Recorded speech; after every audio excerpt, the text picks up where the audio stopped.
The show starts in 10,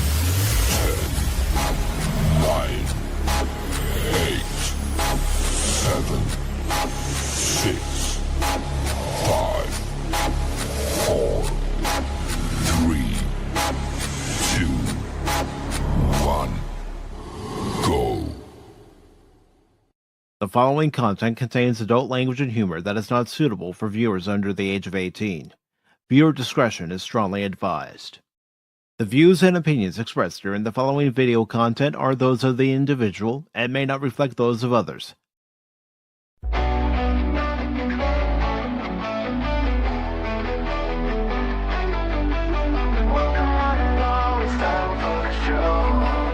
Pacific414 Pop Talk is here.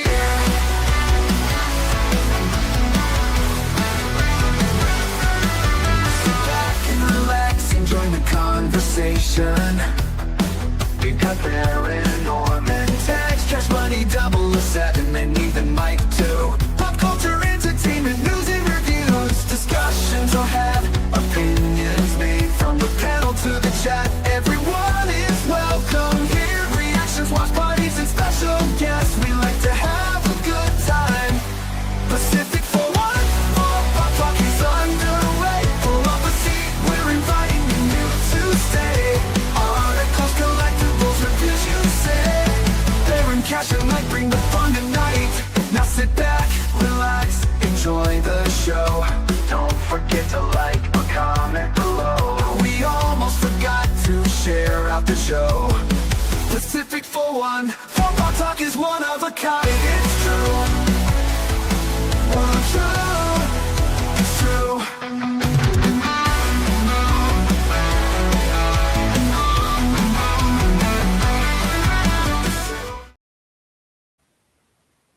Good morning, good afternoon, good evening, and welcome.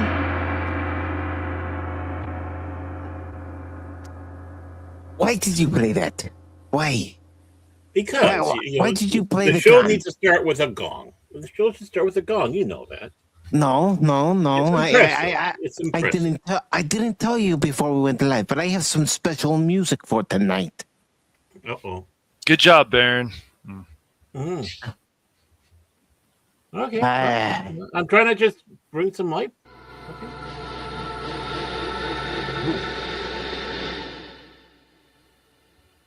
I don't want it to be too loud, but I want people to hear it. Now, just to let you know, you might have to remove it after the stream. Yeah.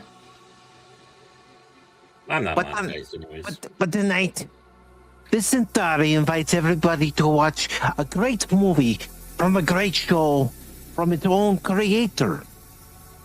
And that movie that we are watching tonight, despite the non that you see below us, is Babylon 5: The Road Home. A very good Centauri movie.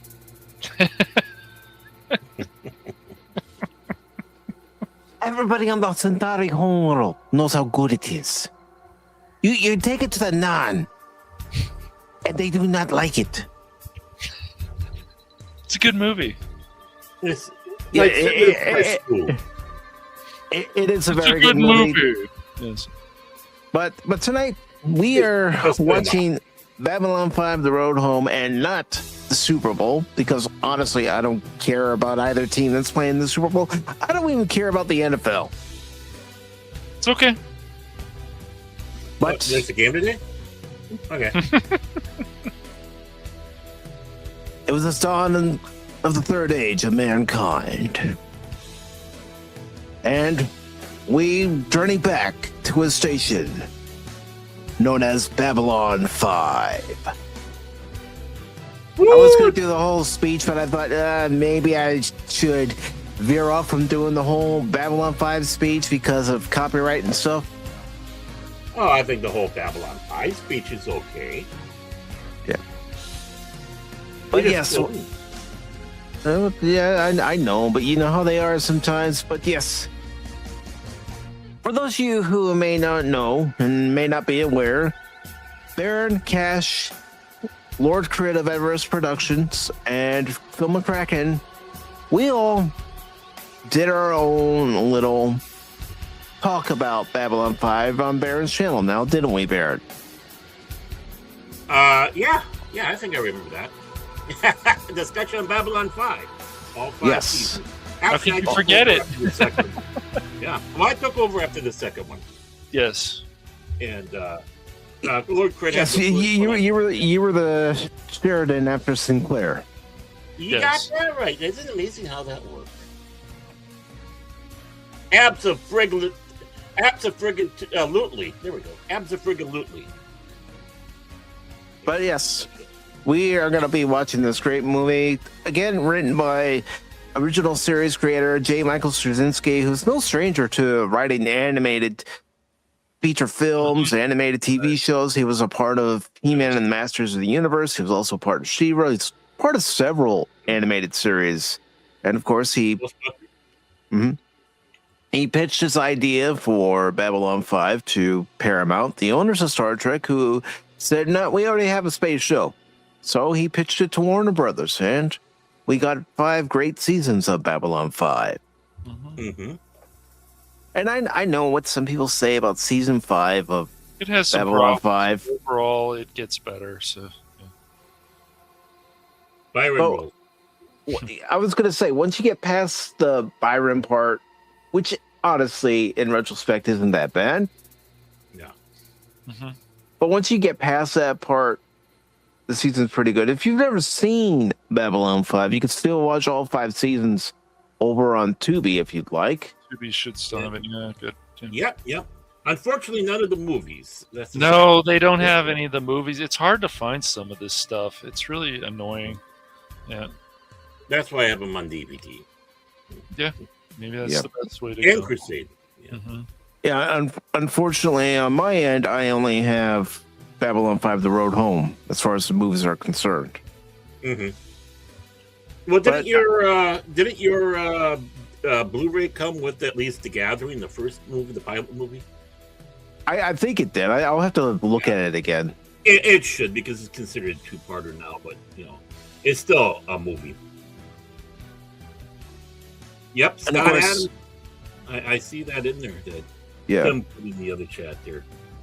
Yeah, I was informed about his passing yesterday by Helion when I did my Star Trek Online theme, where I fought for the glory and the honor of the Klingon Empire. He Oh, did. wow. He did. He got vaporized a lot too. It was very interesting. I was sent to Stovall many times, Yeah. but at least I died in glorious battle each time. He did. He did. He did.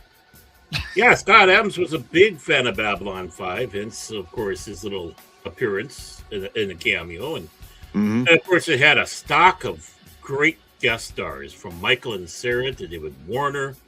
I'm starting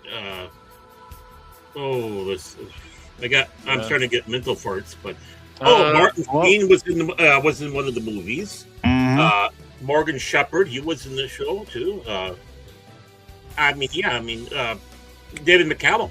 David McCallum was also in there. So before he went off to be Ducky. So yeah, they pulled in some good talent. David York was in there too. Not Brad the best Dourif, episode, the but voice of Chucky, he was also in it. Mm-hmm. So yeah, you just you had a lot of great guest stars and sometimes cameos. So Yeah, you did. What about Freddy Krueger himself?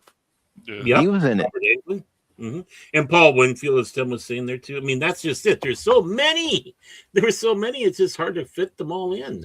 Yeah, there was the character actors that you even saw on shows like Family Matters, or you saw them somewhere else, and it was. Can I do that? That's right. Got any cheese? What about Walter Caney? Yeah, he's Yes, Walter. just known as Chekhov, but when really he came to Babylon 5, and he was Vesper. Yeah, and you know what? That's probably the best result of a heart attack a person could have, because Walter Koenig was only going to be in one episode, as I can't remember, it was night 1 or night 2 in the episode "A Sky Full of Stars." But the heart attack, he had a heart attack and pushed him back. And J. Michael Straczynski promised, "Yeah, we're going to bring you back." And he came back as Bester, and he got a better part, and he got, of course, more mileage out of it. So He did. And yeah. let's not forget that the first lady of Star Trek herself, Majel Barrett, also guest starred on Babylon 5. Oh, which irritated Paramount to no nth degree. Malachi. What do you mean you're on the enemy Betraying show? us? This is the enemy show. Yeah. Well, and that's how they viewed it over there. That's how they viewed it. But Malachi Throne was on there. I got a mail block on a great Jewish actor, if I would have Richmond, not Topol, but he did play it in Worf's father. Worf's father. Oh, that's right. He was. Yeah. The actor who played Mr. Roshenko. Yeah. And he played a rabbi in there after Ivanova's father passed. And he was going to go sit Shiva with her. So, yes. Yeah, and that's the other thing, too, is you notice we're also starting to list different faiths and stuff like that. I mean, if there is a one that incorporated real world into world building, this show was great. One of the best space operas on television ever. And what I'm going to do, folks, is I'm actually going to include just the first episode that we did. That'll take you to the rest of Baron's playlist for our discussion on Babylon 5. But yes, if you're unfamiliar with this series, I highly recommend that you sit down and watch it. You don't have to worry about science techno babble so much with Babylon 5 that you did with Star Trek. So it won't hurt your brain to a certain extent. Well, I mean, as it goes, that was the big difference between Babylon 5 and Star Trek Next Generation. The writers were even said this is, if you were running short and you needed more lines, they just write up a bunch of techno babble. J. Michael Straczynski found out in the movie Third Space that he was running out of time, and he did about, I don't know how long of basically a soliloquy.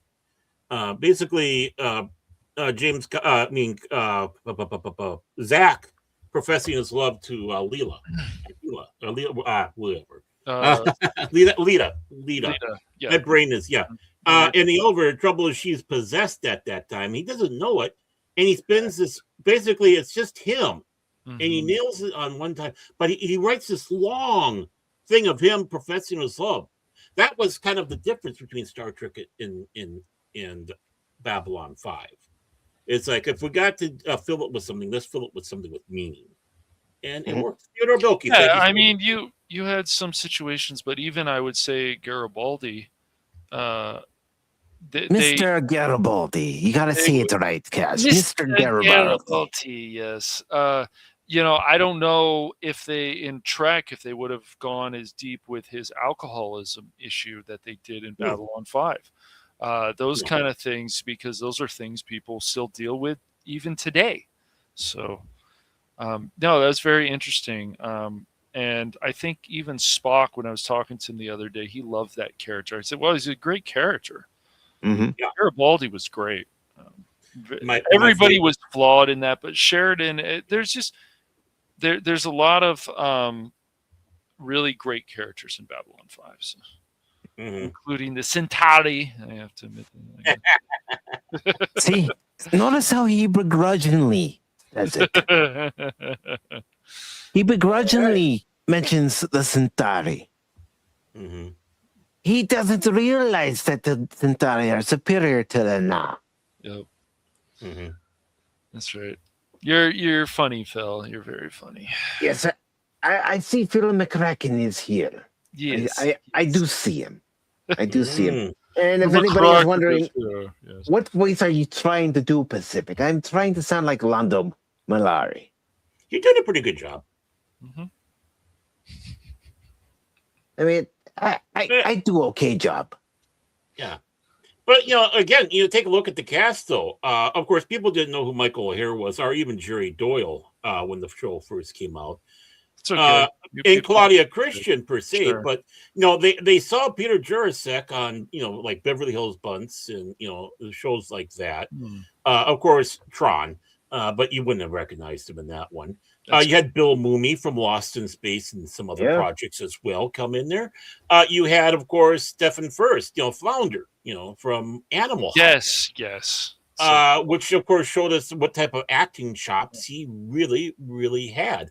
Yes. And of course, Andreas Katsoulis, people definitely would have known who he was, just by seeing his face, which he really did in the show. But the One-Armed Man in the Fugitive. So I mean, the cast you had and the chemistry was just phenomenal. Yes. Phenomenal. Absolutely. I mean, even when you had Sinclair leave and you had Sheridan come in, you went from one great actor to another. Yeah, a more recognizable one, Bruce Potts. Sinclair had it, certainly. Yeah, I would still agree with Phil, though, that Sheridan, just certain things about him just felt stronger. I think the show just took on a whole new level with Sheridan, but I didn't hate Sinclair. I still thought Sinclair was good as a captain. I feel like he's somebody you can respect still. And I would have loved to have seen where Sinclair would have gone if he would have stayed. But I mean, how things worked out, I think it gave Sinclair, the character, a much better story arc. Yes, absolutely. Impactful, much more impactful. I mean, we mentioned Order Caning as Vesper, but you cannot forget Zaphras. Not Zaphras. Not Zaphras, but Zaphras. A great character. But before we do start the watch party, and again, the Cosmic link is pinned to the chat on Rumble, on Paranorman Tax Fandom Legacy, and Pacific414. Before we begin, tonight's show is dedicated to these folks.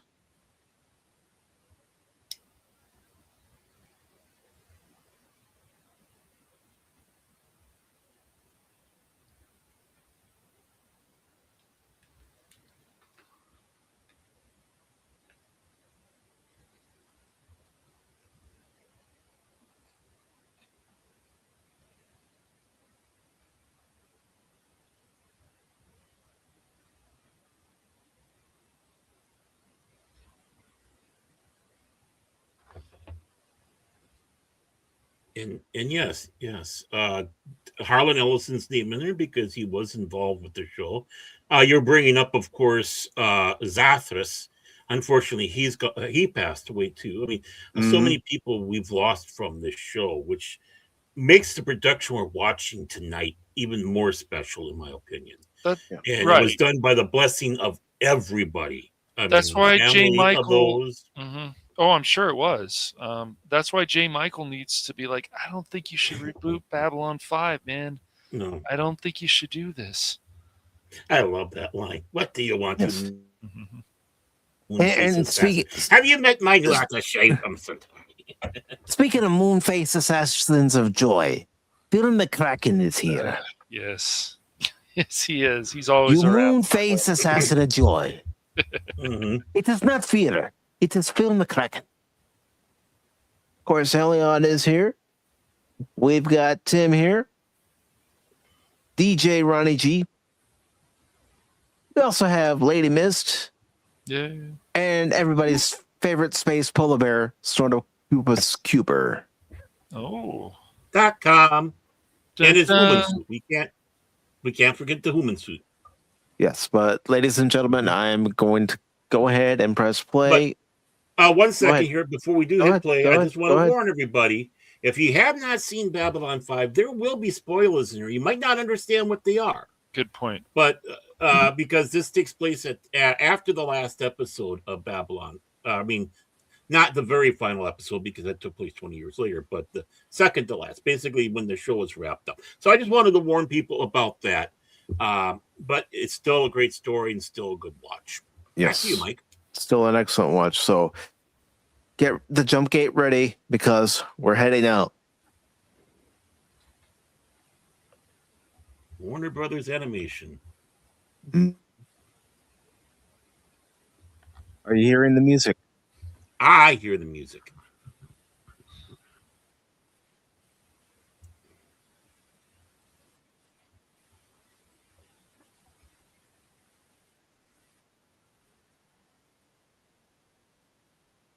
And I've always loved the fighter designs.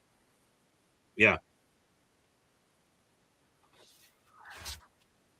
Well, that's just it. Of a new age. So They wanted to make it as scientifically accurate as possible.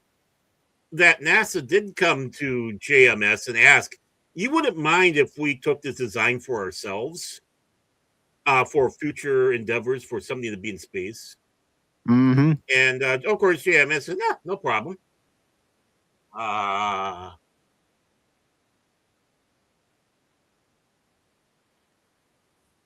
Have fun. mhm.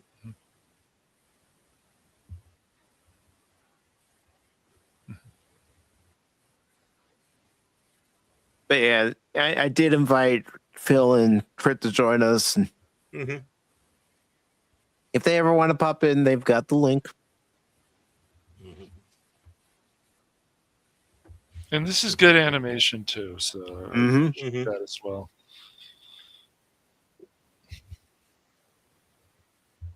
Have you guys noticed any choppiness yet? Nope, I'll let you know. Okay. No. So far, it's kicking ass. Big money, no whammies, no whammies. Mhm. No narns, no narns, no narns. Dig Owl, good to see you, brother. How are you doing? B5, now you're talking. Yes. Great series, isn't it, brother? So happy you guys got me into it, and we watched it. It's awesome. I mean, I the think thing Crit is, as well. Crit wanted to watch it too, so yeah. we were going to tell you that this series itself was great, by blowing smoke up your ass. Right. We knew what we'd seen when it first aired. Mhm. And that's the thing about Babylon 5. At the same time, you got Deep Space Nine, you got Babylon 5, but I watched both. Yeah.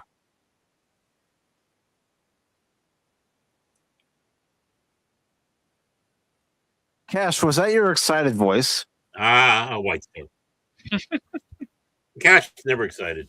No, it's not that. It's just something else.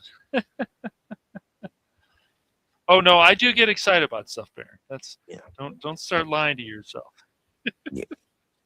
Here, let me give you guys full screen. Hmm.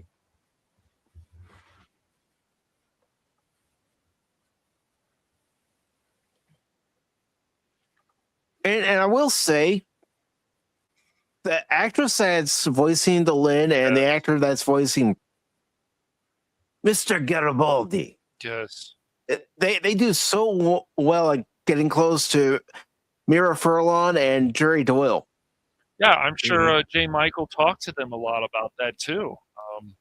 I'm sure. I want you guys to see if you can get as close as you can. People that really care about this, about their craft especially, will do the best job they possibly can. Yeah, Crusade's one series I don't have in my collection of Dega, and I need to get it in my collection at some point.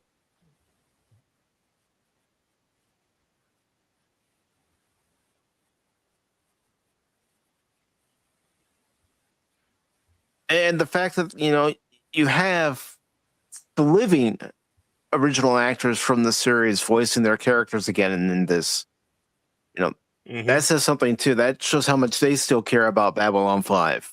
All right.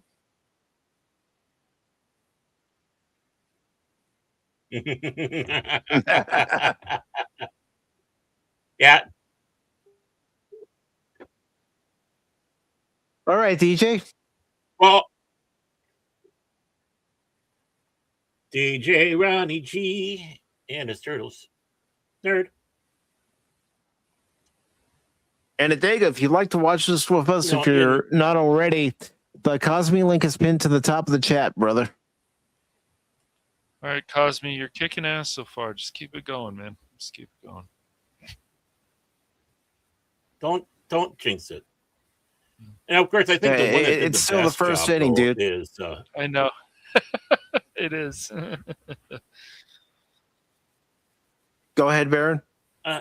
the best one though was it started. Yeah, the best one though was Franklin, I think. Oh, he was really good. I Yeah, can't remember Phil who did his Lamar. voice. Phil His Lamar. voice. Yeah. Yeah, I think Phil he was Lamar. the I best. mean, Yeah, he Phil got Lamar, real I think, did the close. best job. Yes, he did. He's a great voice actor.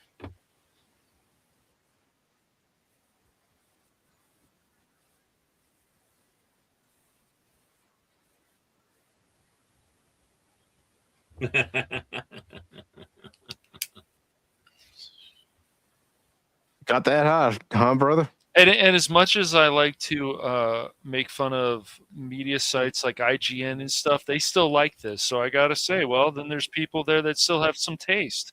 I Mm-hmm. would hope so. But it's good to see. Well, Right. the series made an impression on people. hmm And Adega says, I would, but my connections are playing games with me tonight. I understand that wholeheartedly. Yeah, it's good. See, this is one of the reasons why I'm so happy the trendies have not been not glommed onto this, and I hope they never do. Mhm. Babylon 5's remained pure to its universe. Yeah, J. Michael has done a very good job to make sure. We may have other issues with him, but when it comes to Babylon 5 and other stuff, he wants, as far as I know, he still wants his stuff to be pure. So, I mean, like I said, this is a good film. This is one of the better time travel movies we've had in a while. So. Yeah. Mm-hmm. And he's blue socks now. Mm-hmm.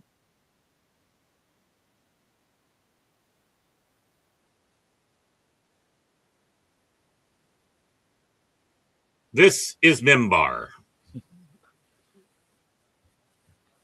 And it's not the first time we've actually seen it. We've seen interior sets from Mimbar, And the outside, too. I mean, just Yeah. beautiful work.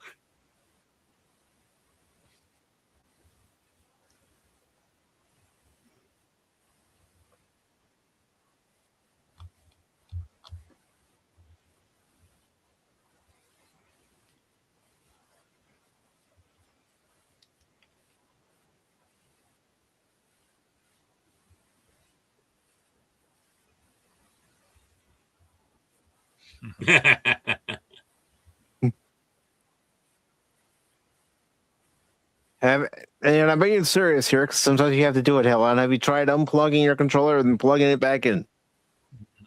That does work.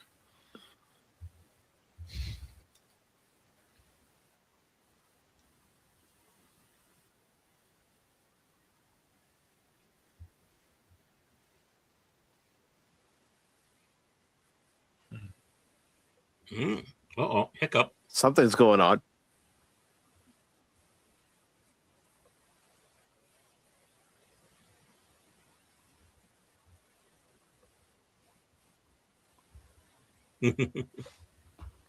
What I really also like about Babylon 5 is a lot of the diplomacy that goes on. Also the different races and the religions. I found that all very fascinating. Cultures, Yes.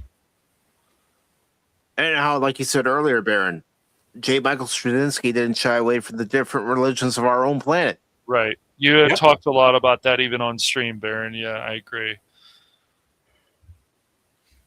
Blah, blah, Which blah. which makes sense. Yeah. Mhm. Because if we're talking about different races, why shouldn't they have their own religion? It just makes them even more interesting, in my Mhm. opinion. Mhm. Yeah.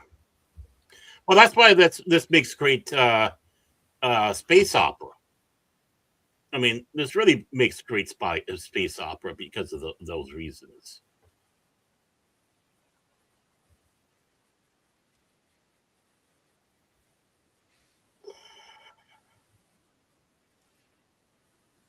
I mean, look at Asimov's Foundation, the first three books, that is, uh, and what he did there, as Mhm. well as many other. I mean, uh, Doc Smith with the Lensman, various stuff like that. They really got into the character and culturals, which in some ways, really, I think Star Trek fails a little bit at.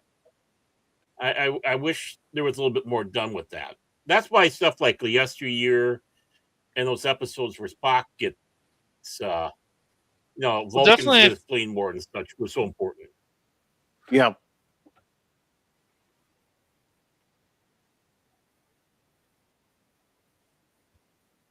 He's right. Yeah, he's absolutely right. Dave Michael Straczynski was smart to put that line in there. Disastrous. Mhm.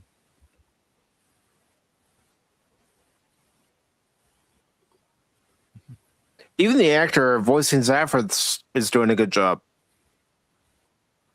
Mm-hmm.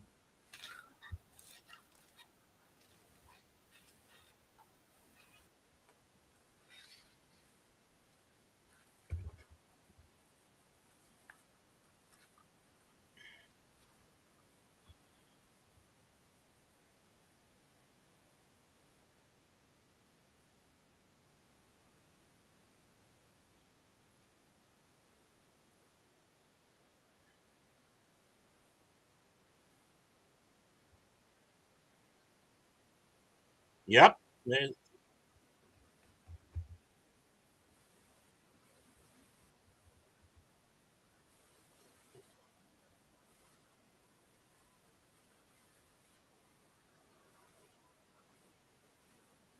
Nobody listens to No one Zachary. listens to Zathras.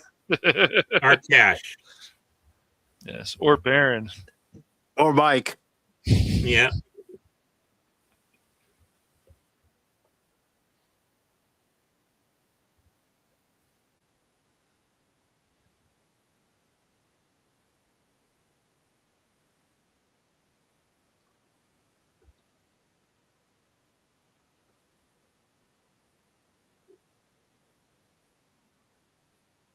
Yeah.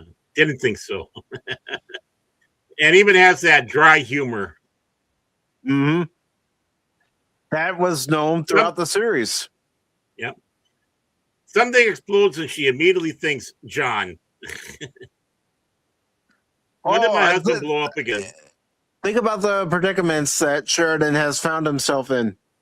Yeah. I mean, he died at Zaha Doom. Yes. Yep. Jump. Jump. Jump.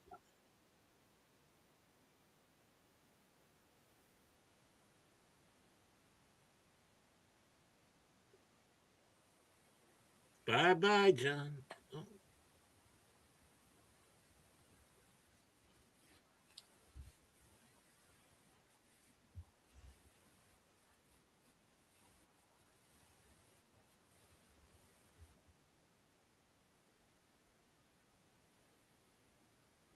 Mm.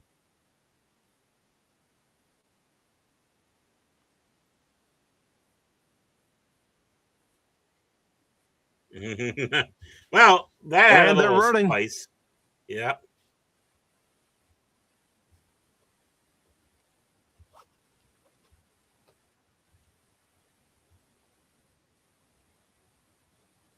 Hi.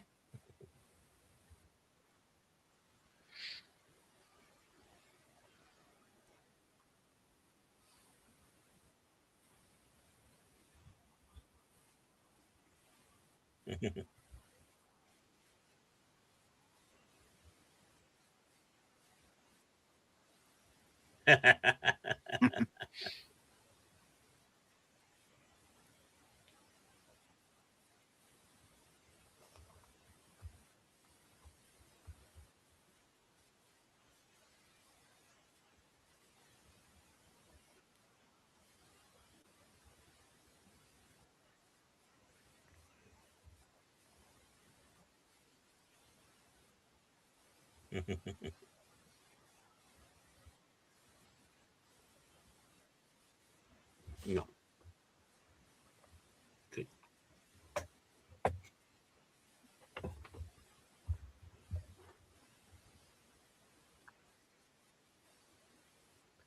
It's Earth. Yes, it is. With flying cars. Geez, I hope by then we have them.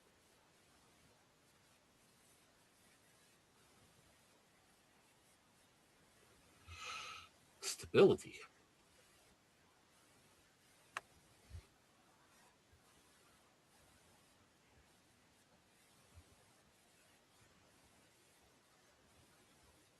Still holding up for you guys? Yes. Yes. Doing very well. Not a clue. Yeah. Sliders? No. That was a good series. Yes.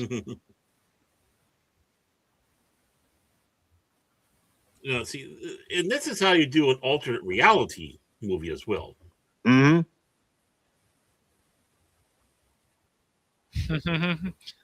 Well, Zathras is a handful.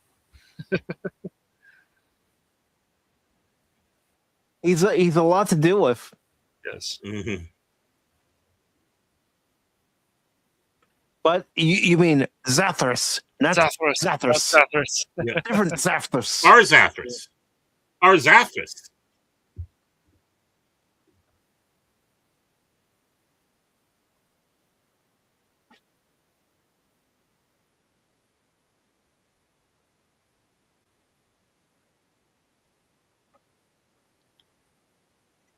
He was yelling, "Run!" But imagine if all the actors were still alive and they did this Oh. in live action. My word.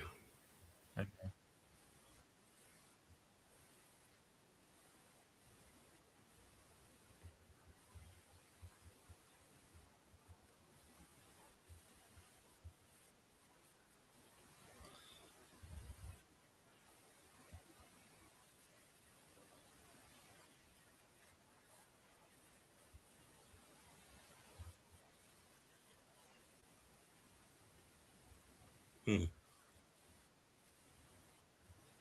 And the fact that Phil Lamar does such a good job at sounding like Dr. Franklin, and the actor voicing Garibaldi does a good job sounding like Garibaldi, tells you something.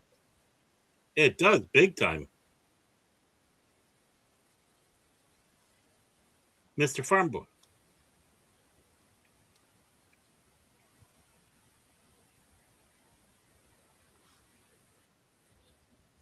Who was originally played by Rance Howard, Ron Howard's father. That's right. Yeah. It's crazy.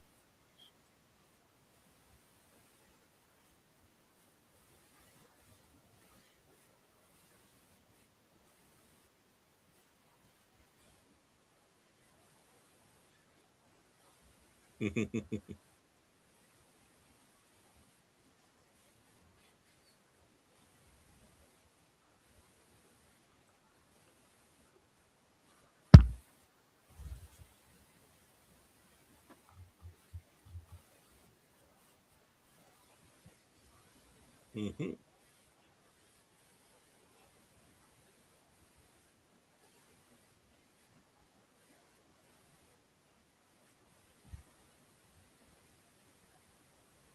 Yeah, time is a funny beast.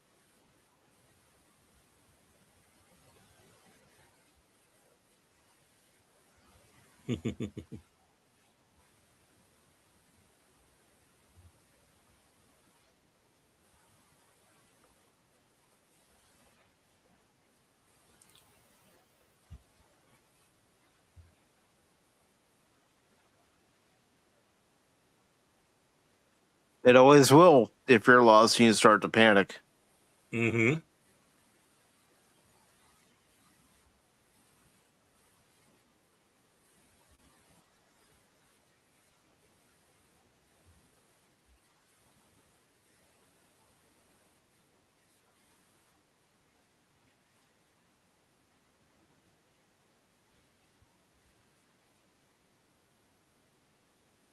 And voila.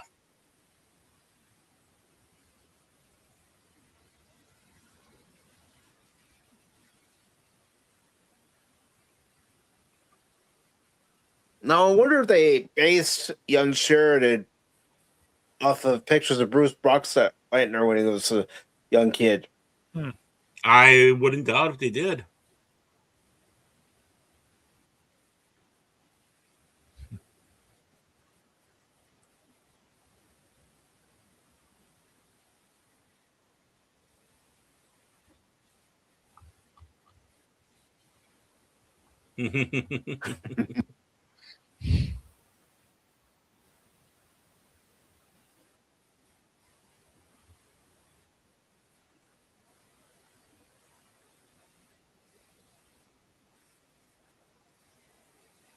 He's supposed.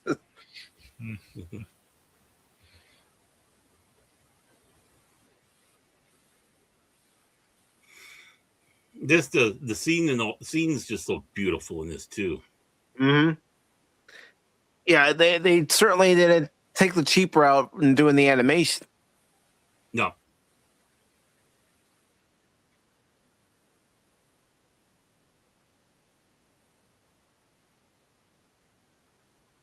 Gonna get you. Gonna get you. Kathleen's speaking. He's gonna get you. Forget Children of the Corn. Yeah. It's energy of the tachyons in the corn.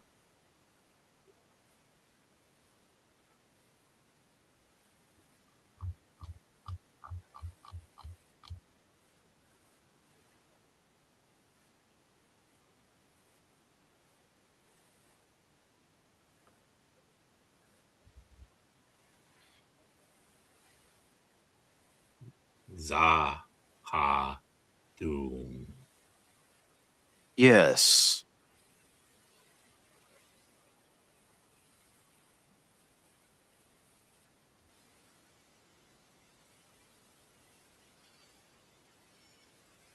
Where's his traitorous wife Anna? Not there.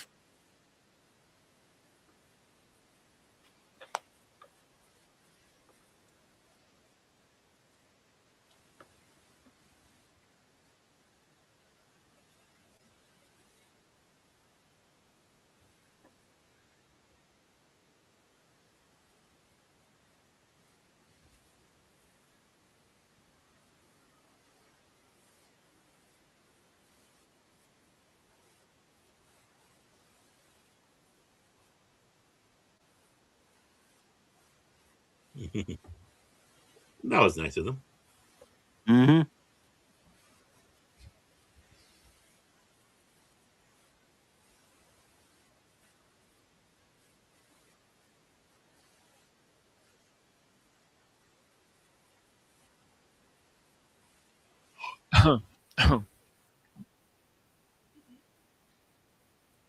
Anything.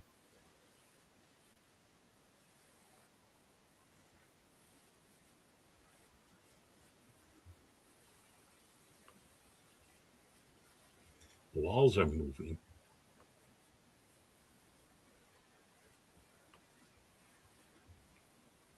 Uh-oh.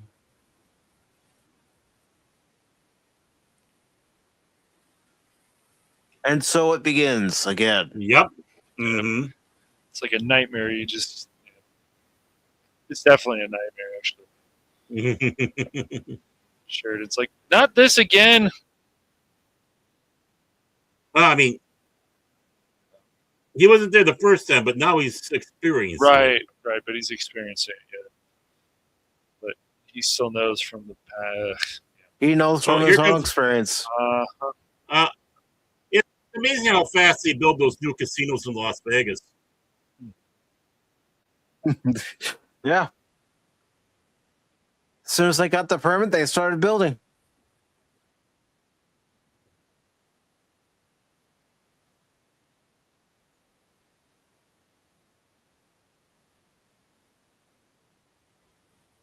Hmm. And the thing about this movie, it's not very long, but it moves fast. It has a good pace, yes. It doesn't spend a lot of time giving you, exposition and Well, that's just it. There's so much to cover. Yes. It gives you enough, enough, and then gives you the action and gives you enough breather. Then the action. This is how you properly do it. Mhm. Yeah, it gives you just enough with each scene to Yeah. make it impactful. And it gives you that breather, like you said, Baron. Unlike Superman 2025, I know there are people that like Superman 2025, but my one big problem with that film was it never really gave you a chance to breathe after one scene. It just kept going and going and going. No, it doesn't. Mm-hmm. Exactly.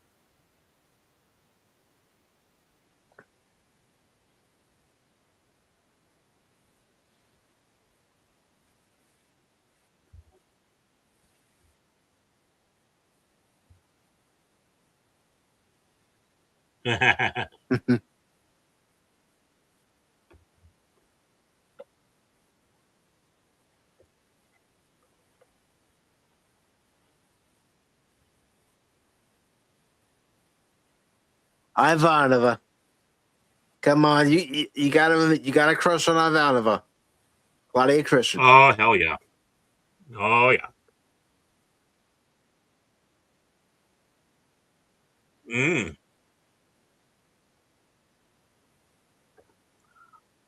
They cafootled it out a little bit.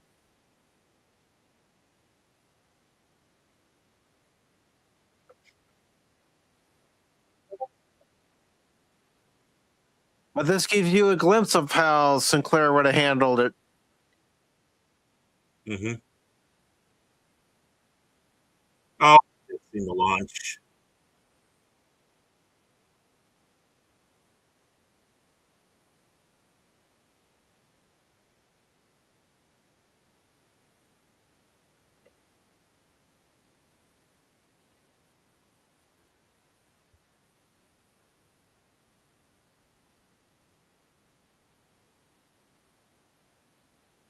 Hmm.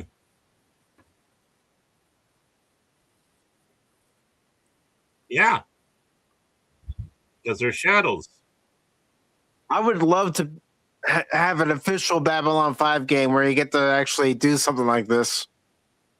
Oh, yeah. I mean, there's got to be probably still a market for this stuff. So Well, they did try to put one out, and I think yeah, there is one out there off the one they intended to make and sell. I just don't know where it is. But yeah, there was going to be a Babylon 5 Starfighter.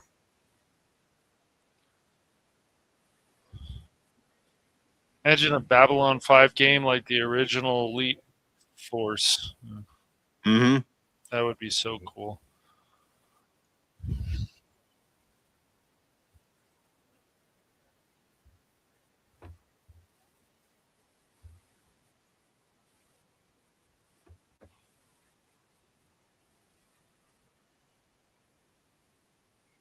Yes, Susan.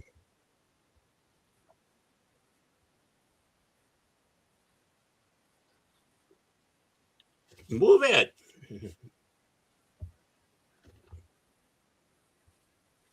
That's Ivanova. Yeah, the fact that you made her see it twice, that's surprising. But see, with a character like Ivanova, I'd follow her into battle. Yep.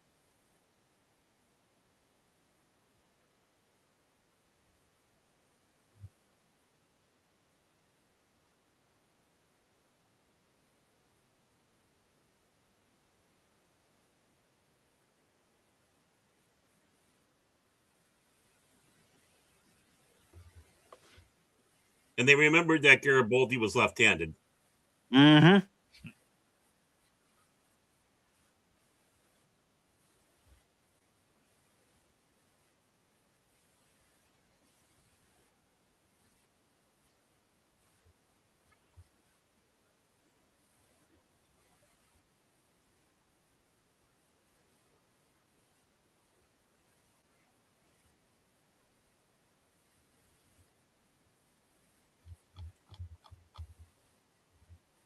Yeah.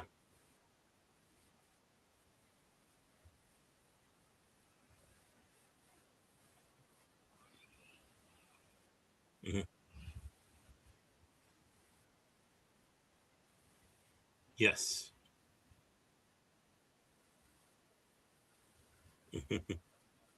And of course,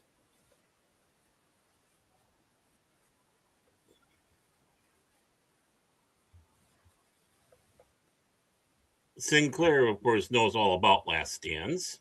Mm-hmm. Well, think about it in the series how he ended up on B4. Yep. That he did.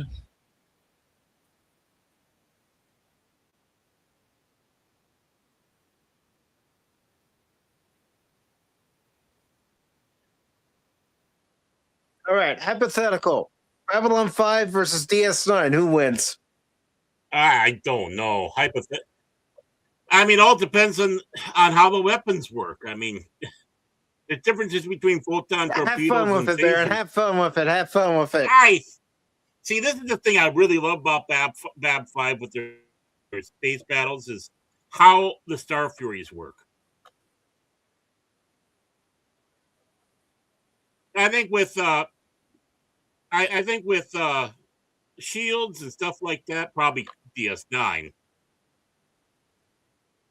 The technology of Bab 5 is a little bit behind Federation. Oh, That's how I do it. yeah, Got a grappling hook on their ship and drag them. yep.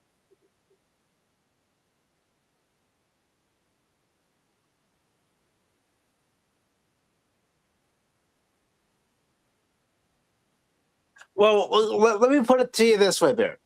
Say DS9 wasn't able to raise its shields right away. Do you think Babylon 5 could cause significant damage to the station?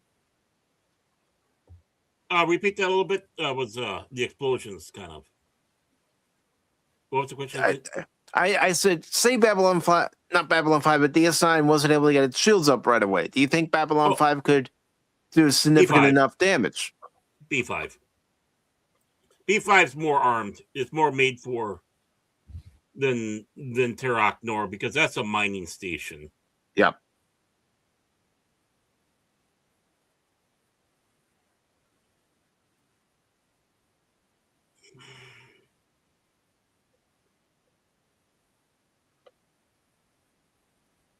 And of course, we did hear a distress signal like this in the series. Yes. Yep.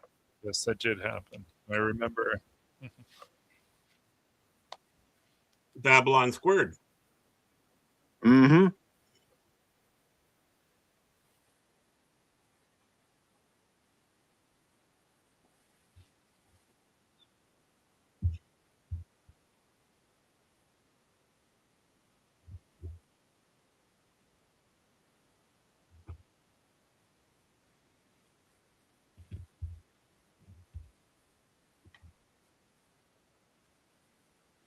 Mm-hmm.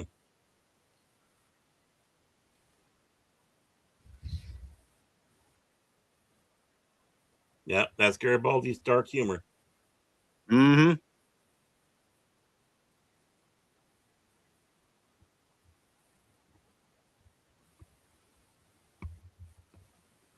I mean, think about it. You could make a Babylon 5 game have, a scenario like this, a scenario where you're in the fighters and Yes. You're on the station and all kinds of you're stuff. on the White You're on Star. the planet. Well, you could make it like a battle. Mm-hmm. No, you can make it a first person, like I said, just like Elite Force, but they don't want to do this stuff. So it'd be nice if they asked the fans, "What do you guys actually think? You want a Babylon 5 game like this?" Mm-hmm.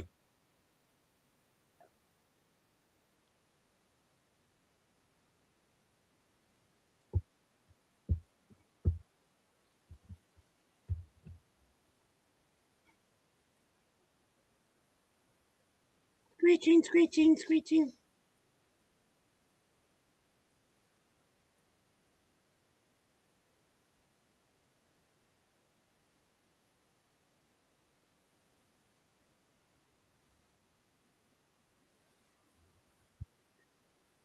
I don't know. I think the Shadow would be worse than a Xenomorph.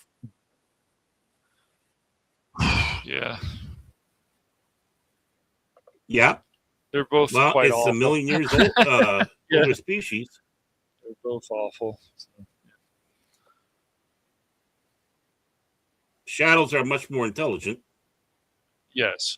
True. And have all that neat technology. But then again, the xenomorphs aren't idiots. So. Oh no, I'm not saying they're not idiots.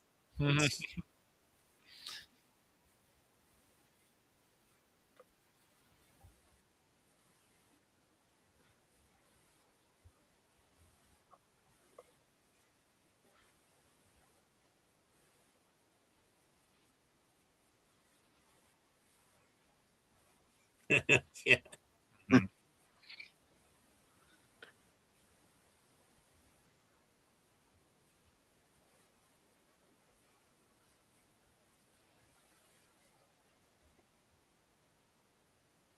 Again, I'm only asking Just because like a of how game, it's been like in. an MMO.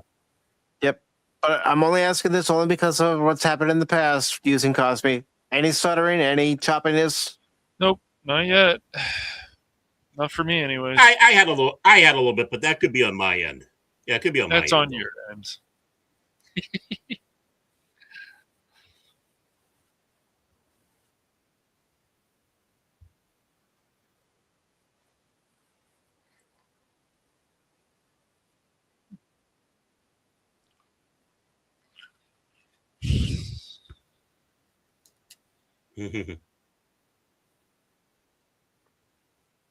One. And I mean, I'm sure this is JMS is poking fun at MMOs. It probably is. Could be. Yeah, that's possible.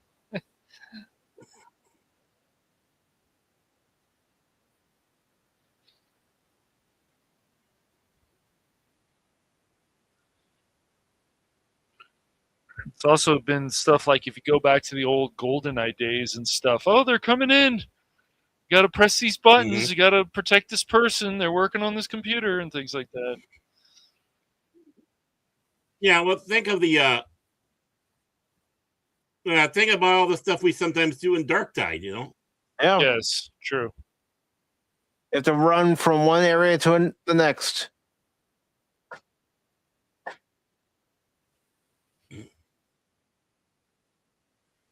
Mhm.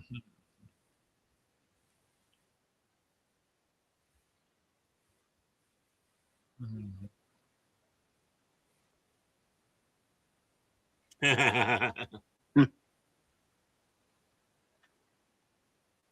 I did like Lita in the series. Yeah, I did too. Yeah, she's something. Redhead. She can certainly be a cold hard bitch, that's for sure. But other times, I mean, you can understand, especially how she felt about Byron and stuff in season 5. Mm-hmm. Yeah. The final season.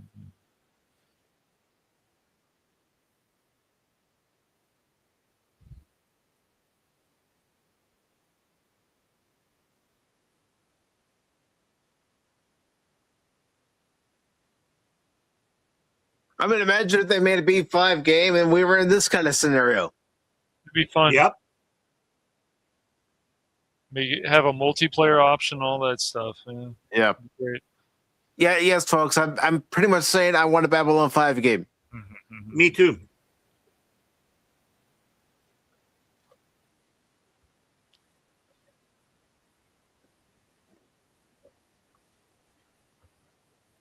Mm-hmm.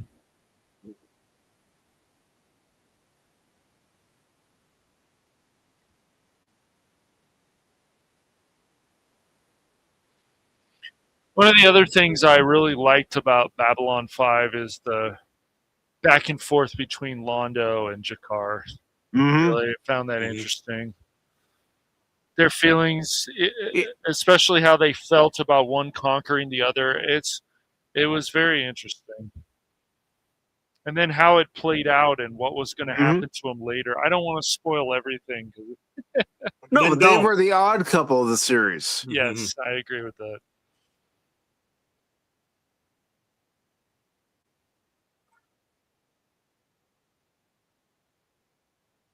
There we go. One of the many destructions of Babylon 5 we saw. Do what's necessary if it has to happen that way. Yeah. Mm-hmm. To stop the enemy at all costs.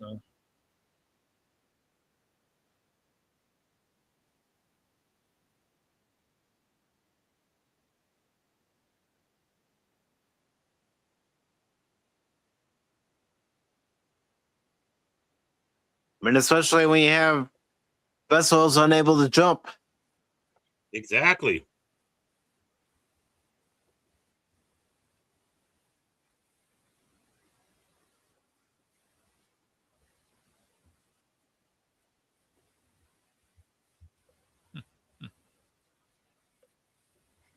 Yeah. Of course, Tracy Scoggins, she was also in an episode of DS9. She made one hell of a good-looking Cardassian. Mm-hmm. And the first season of Lois and Clark as Kat. Yes, Mhm. Sarah's cat. Yeah, I went back and watched that like last year or something. And said, "Oh my gosh."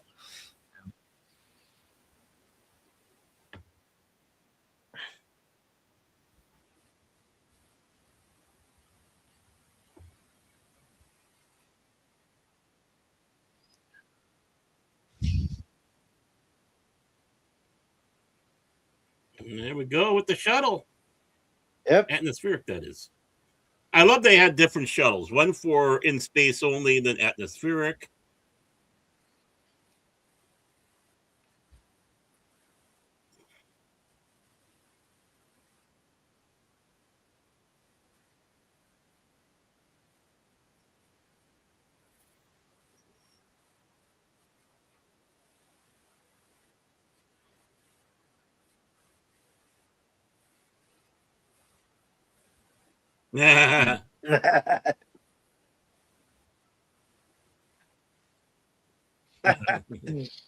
Little bits of humor.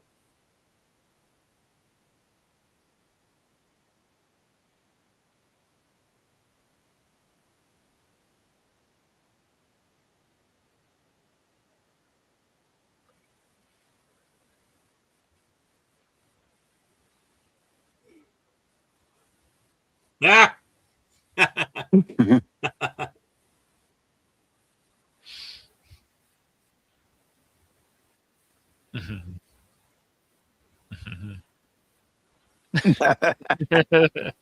Uh, You've got to be a fan of the series to appreciate Yes. that. Mhm.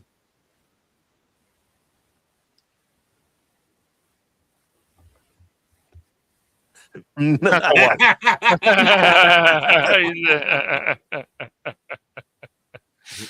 Told you.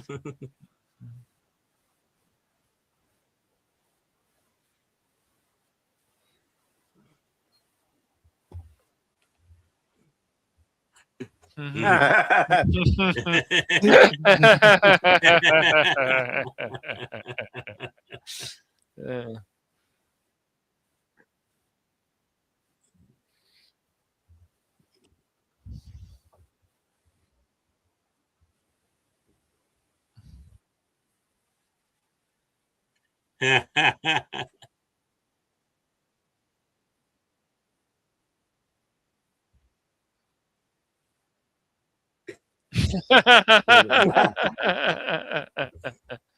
Yep.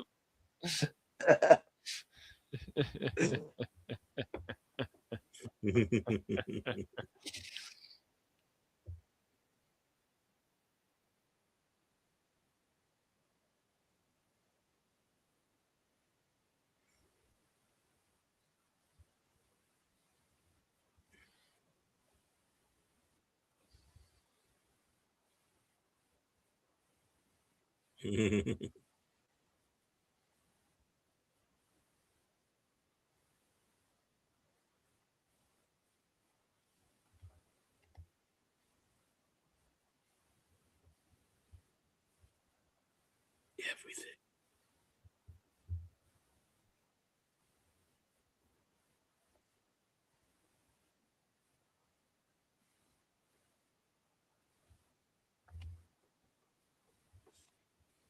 It turns into a particle.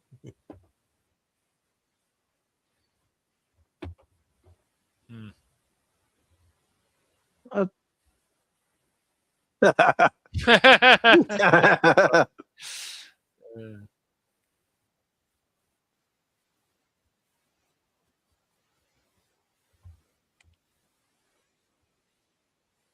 but see, Mhm. even J. Michael Straczynski put in humor that worked. Yeah.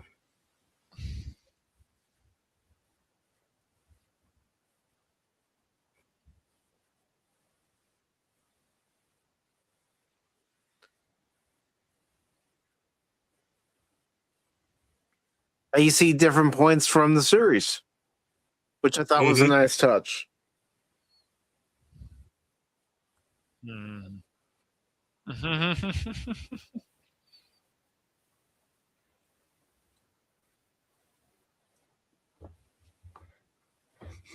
Oh.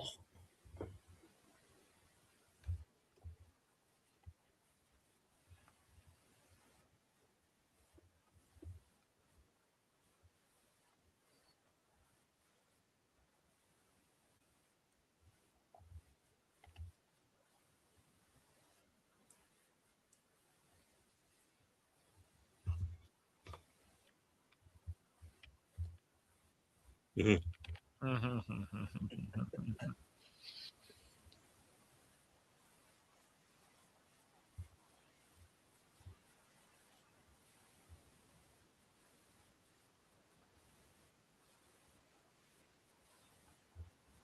Yes.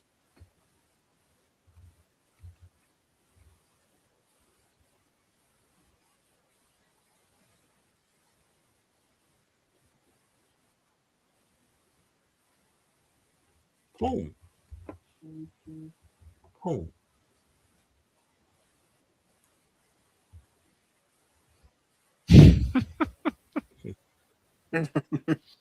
Pocket lint. Well, it's better than belly button lint. Yeah. Yes, that's true, but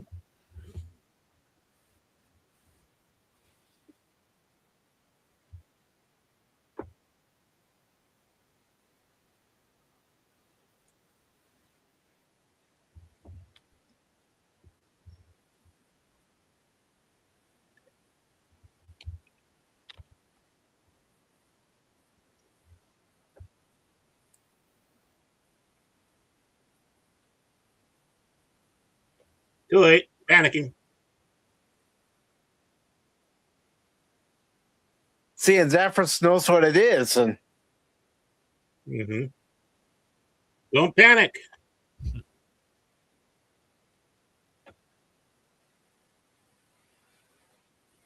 No one listens to Zathras.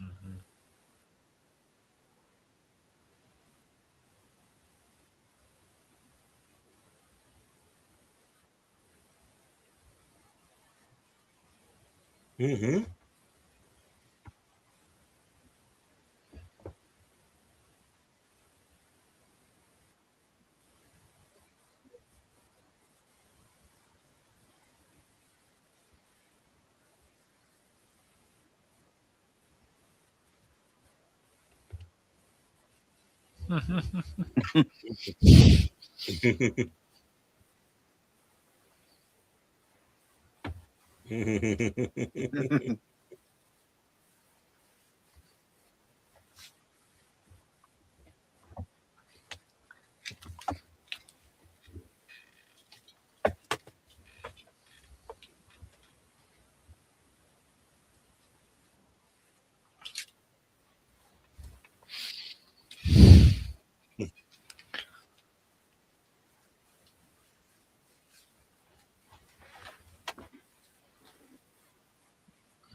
Yeah.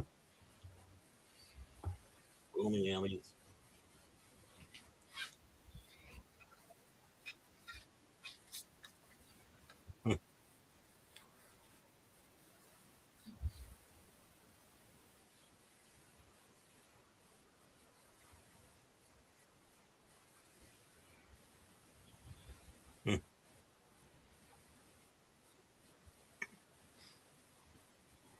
I would love to ask Peter Jurisic.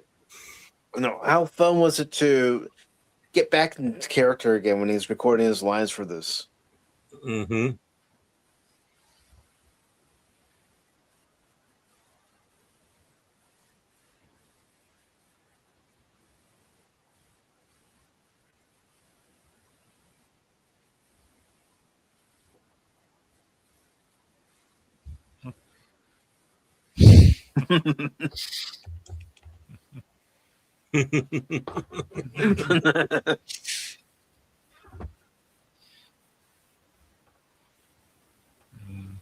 Yeah.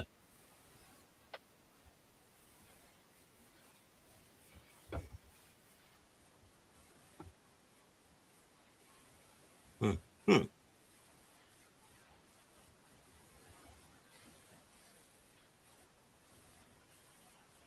Mm.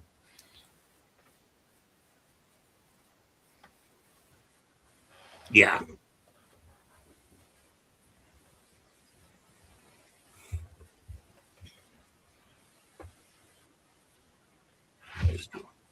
Yep.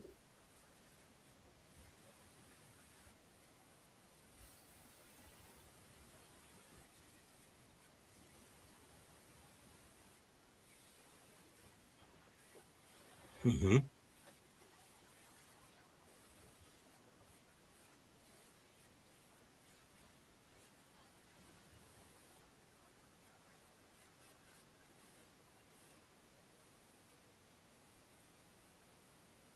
Mm-hmm. Our own moon. Yep. Damn Vorlons. Yes.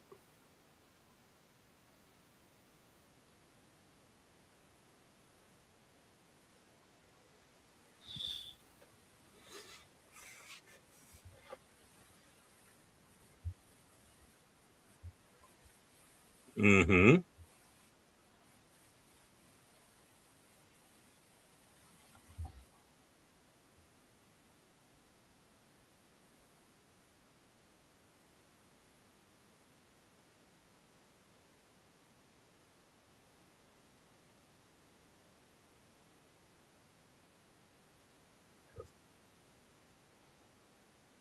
Hey, they took out the lander. Yeah, they did. Bastards. And Moonball in the corner pocket. Yes. Oh. Hey, there's Cash's house. Sure.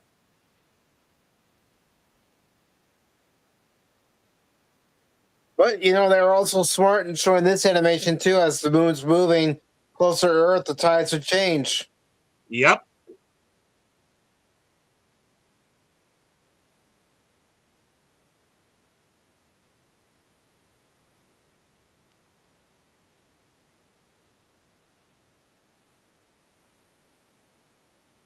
Car wash. Anybody need a car wash?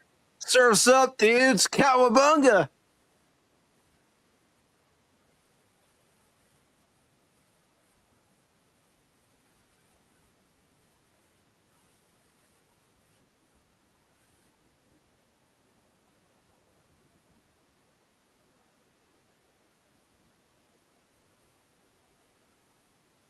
Oh no. Oh, come on. There we go. Oh, good. That's the first pause. Okay. That's okay. But not as bad as other times. No. No. Nope. Nope.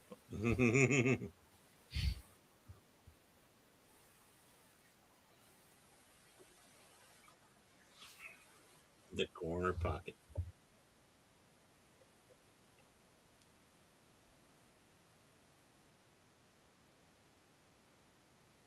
That's it. Take out Chicago.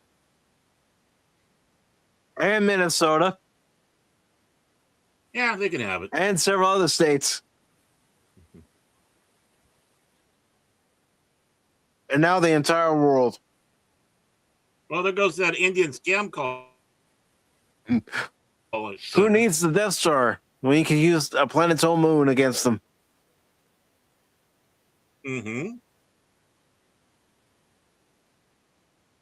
Hey, I like that planet. I got my stuff there.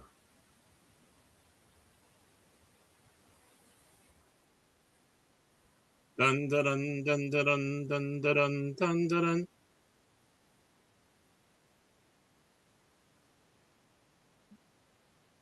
dun. This is where Sheridan needs a telephone booth Yes, or a definitely. police box or DeLorean. You should have gone with DeLorean.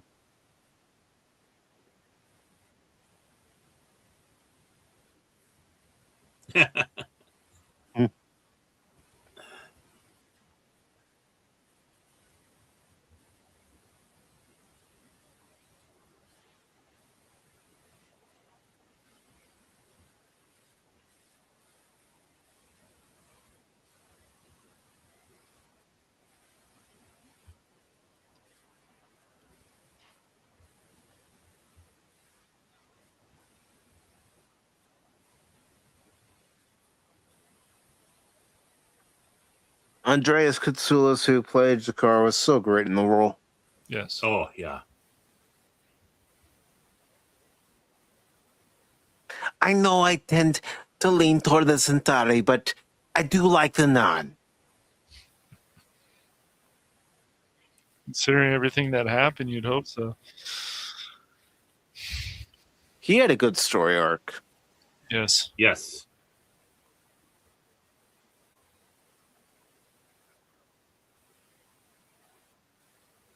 His feeling about the Centauri because of everything that happened.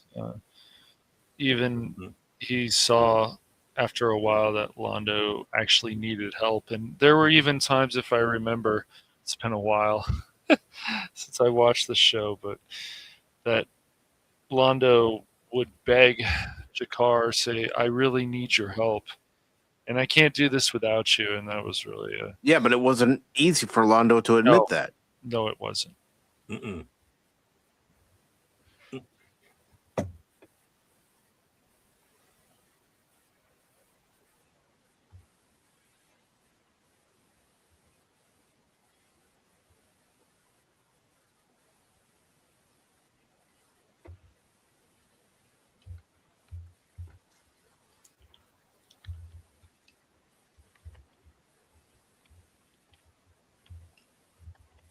And thank you all who are with us tonight, joining us for this watch party. Mm-hmm. The most important watch party you could ever have this year. Because it's Babylon 5. Well, when I was also thinking about it, I'm thinking we've got to stream this over to Baron's channel, since we Mhm. talked about, discussed all 5 seasons over on your Mhm. channel. I didn't think it would be right not to have it over there. Right. True.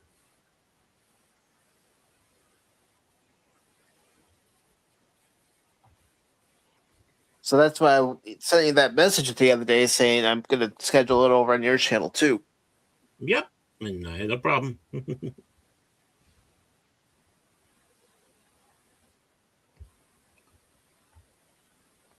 Oh.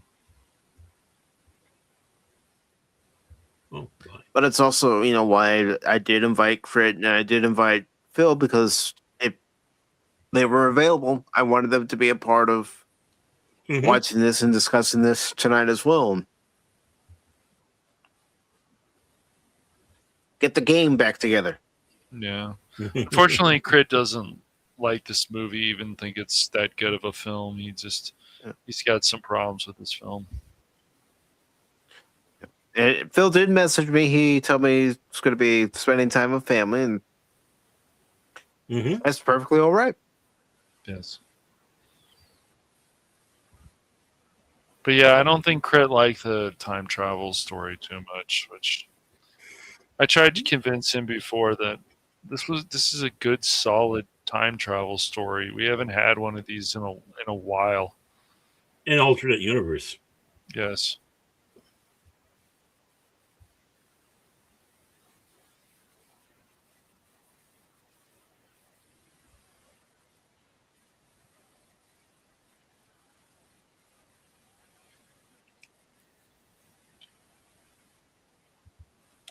But imagine if Andreas Katsoulis was saying these lines. Oh, my word. Yeah.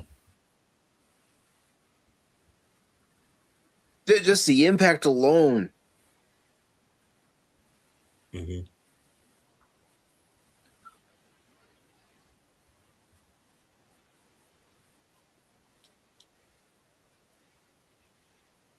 Of mortality.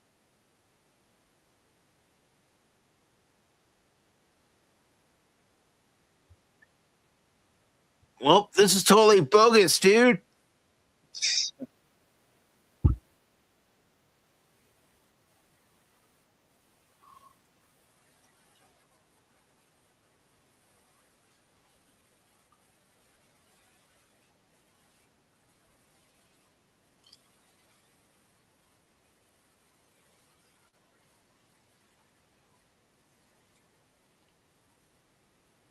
Takmara? Mm-hmm. Lanier. Yes.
Huh.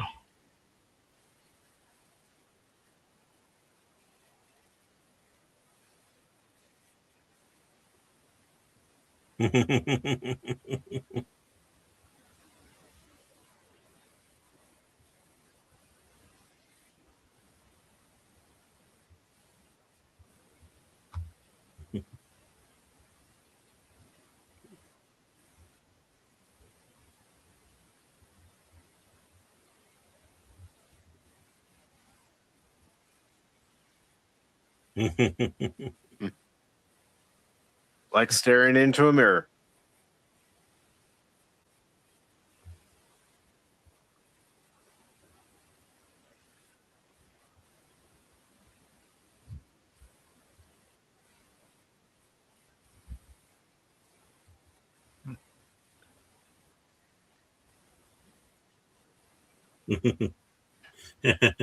Mhm. It's Babylon 5. You can just about believe anything.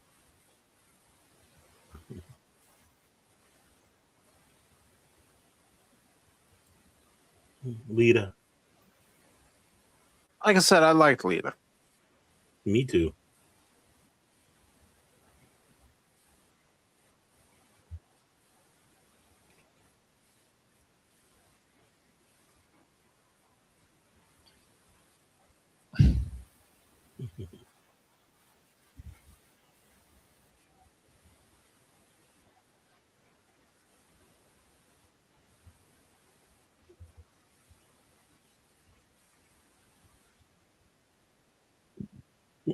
Mm-hmm.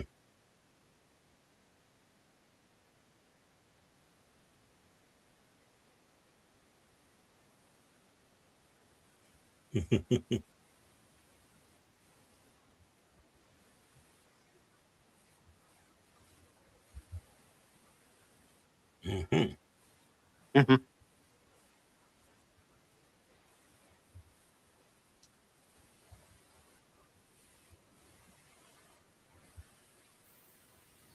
Mhm.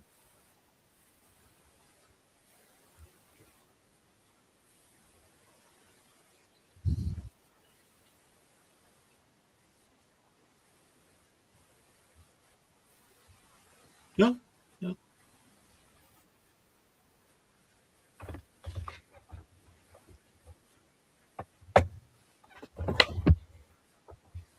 Mm-hmm.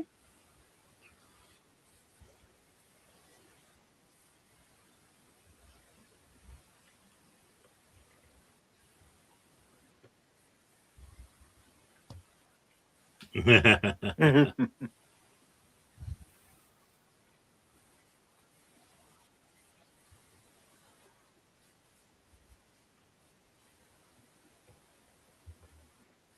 Yeah.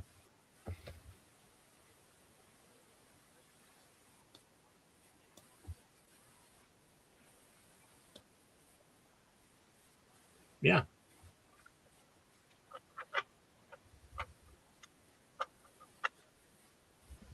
He does a good job. There's no doubt about it. Mhm.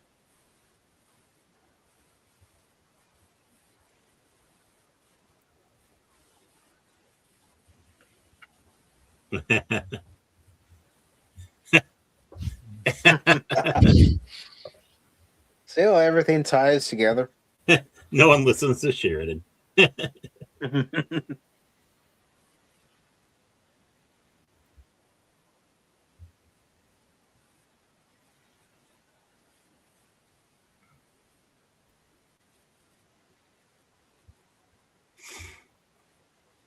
Interesting to be in a universe where the Shadow War never happened.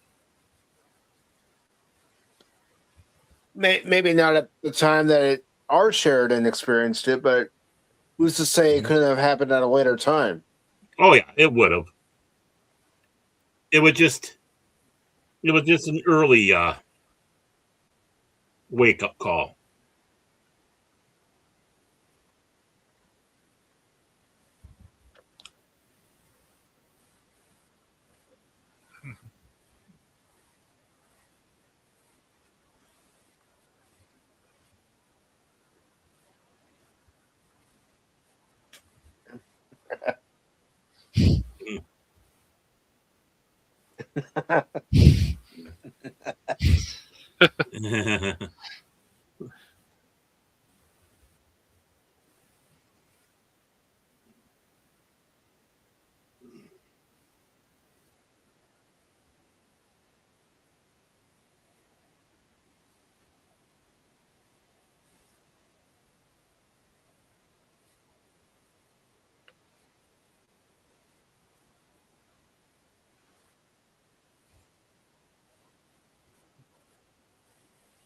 Yes.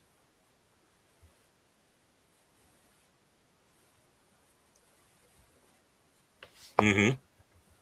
She. Mm-hmm.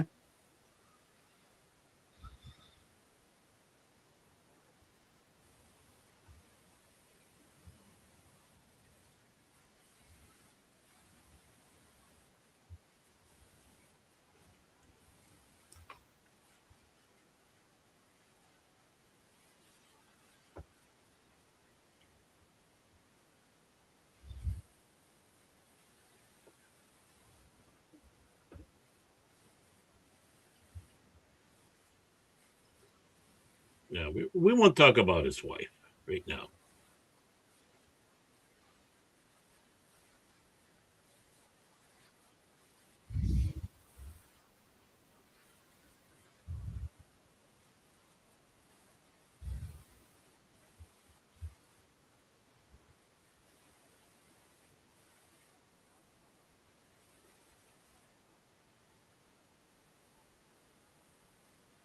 Not oh.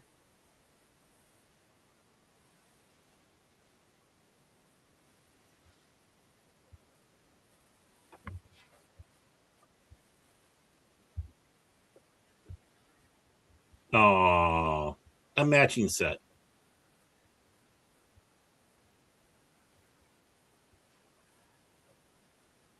Hey, wait a moment. Where did that come from? I don't know. A great sci-fi movie that pays homage to another science fiction franchise. So they can say that, but not Lost in the Space. Okay, I see.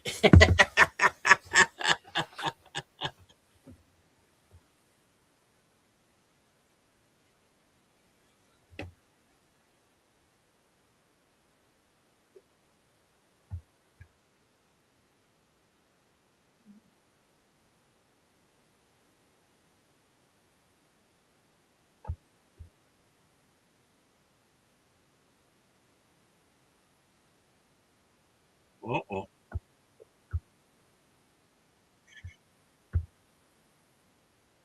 What's happened to Babylon 5? Time is being distorted. Yes.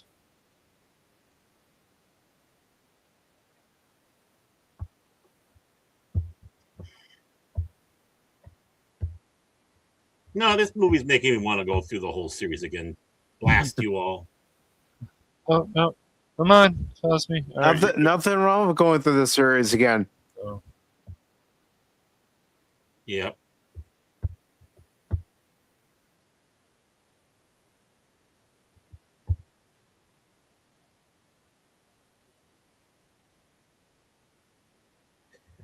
I would have loved to have seen her at least once full Minbari in this. Mm-hmm.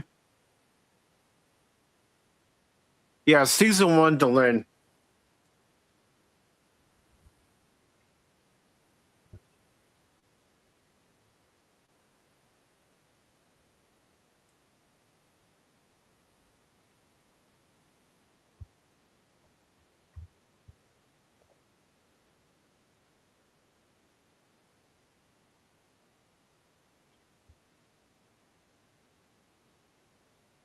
Come on, you can do it, John.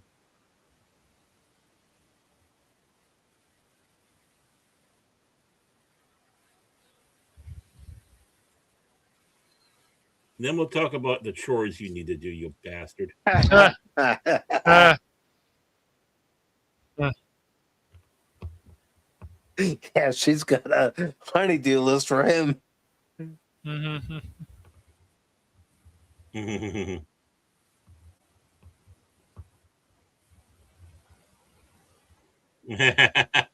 Or Zathras. Not Zathras, but Zathras. Yes. Or was that Zathras?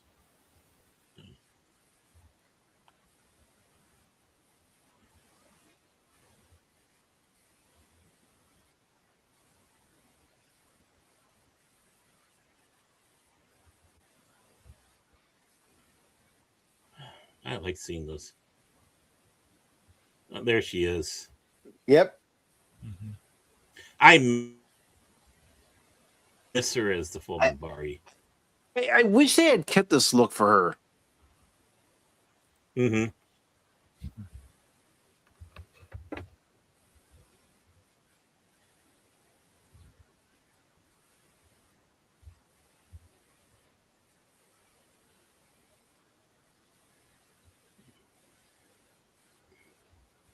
Zaha boom.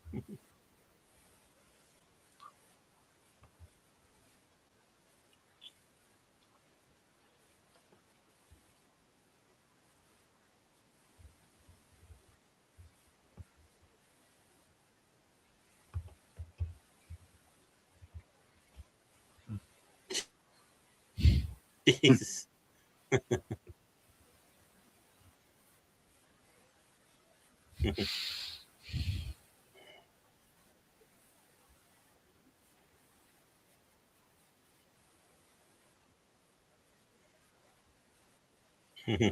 Oh, Londo and Jakar coming in.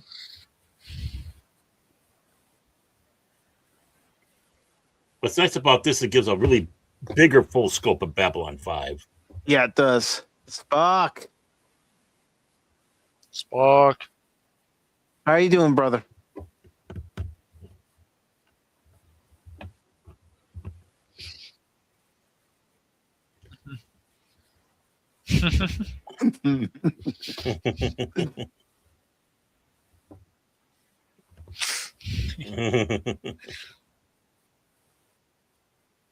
Oh, there goes Zathras. Of course. Yep.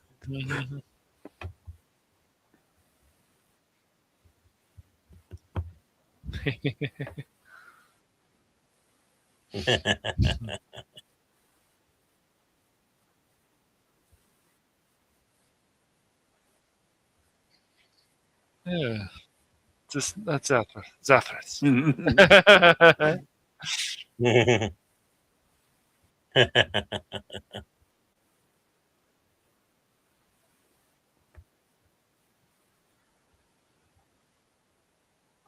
Aw, she was looking at him.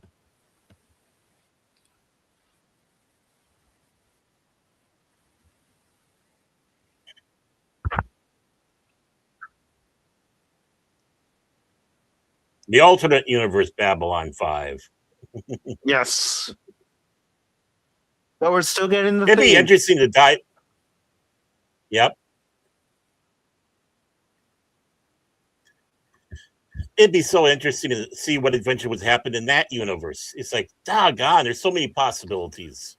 Mhm. All right, Cosby, not bad, dude. Not bad. Did a pretty dang good job. Who's this J. Michael Straczynski? I don't know. Some writer dude. Who's that guy, Now, man? I will admit, one character I wish we actually got some lines from was Veer. Yeah. Mm, That's Moonface Assassin of Joy. mhm. Yes, that would have been great. Would have been wonderful. Mm-hmm. All right, to everybody who watched on Cosme, if this was your first time watching Babylon 5, The Road Home, what did you think of it? And of course, Baron and Cash, what are your thoughts? Oh, I need to watch it again. I mean, again, this is if the whole J. Michael Straczynski tried very uh many times to keep this alive out there with, of course, the Crusade series, which TNT utterly effed up and canceled before it was even aired. He tried again with Legends of the Rangers on the Sci-Fi Channel. That didn't exactly take. It wasn't bad. It'd been interesting to see what happened. I think Crusade would have been probably even better than Babylon 5. That's how Mm-hmm. impressed I was with what I've seen of Crusade, and pissed off. And hearing how things were going to go with the show as it went along, it's like really pissed me off, because it's like, man, this is going to lead you down roads that you just don't know. And I can talk about that some other time. And of course, then he had that videotape, the straight to DVD Babylon 5. Uh, I don't know about two vignettes. I suppose I'll call them vignettes, and not quite movies or whatever. But yeah, uh, one of which kind of tying in with Crusade, with Galen being in there with Sheridan. But if we were to walk out and say this is it for Babylon 5, this is a good way to say good night. Yep. This is really a good way, because it showed you all the other little possibilities that were going on through the entire series. Again, watch the series and you'll catch on to what these all were. And for many of us wondering what the heck was going on, and we never got those answers for various reasons. But this ties up a lot of ends. And yeah, we need another one. But if we don't, this is our good night. And again, I'm going to pause it here. Yeah. And I think you know why. Yep. It's a little bit smaller than our list, but you don't have Ned, or you don't have Allison on there, but they do have Chim Shote. I don't know how to pronounce his name, but who played Zathras. Not Zathras, but Zathras. And yes. Yeah, I remember when Jerry Doyle died. That hurt. That freaking hurt. And of course, Katsoulis as well. Andreas Katsoulis passing. It hurt. But yeah. Of course, Richard Biggs, and losing Dr. Franklin. Mm-hmm. Mira Furlan. I remember that. I remember that night of Pop Talk when we heard that she had passed away. That broke our hearts. Yeah. And of course, what a beautiful lady. Yeah, she was. Jeff Conaway. Everybody, has a frame of reference for what they know him from. Some people know him from Grease. Mm-hmm. Taxi. Yeah. As a struggling actor. Then of course, he was on that celebrity addiction show or whatever, because unfortunately he did have a lot of demons, and the demons are the things that unfortunately did him in. But yeah, he did a great job on there as Zach. He did. And of course, Michael O'Hara. It's sad the way he had to leave the show. And yes, they did bring him back, but you just wonder, like you were saying as we're watching this, you just wonder how the show would have been if Sinclair had been there all 5 seasons. Right, because he had that Zen outlook. Sinclair. No, Sheridan was more gung ho cowboy, but not a dumb one or impulsive one. Right? He's not impulsive. He still thinks. He still strategizes. He still tries to figure out. He's not going to recklessly go in.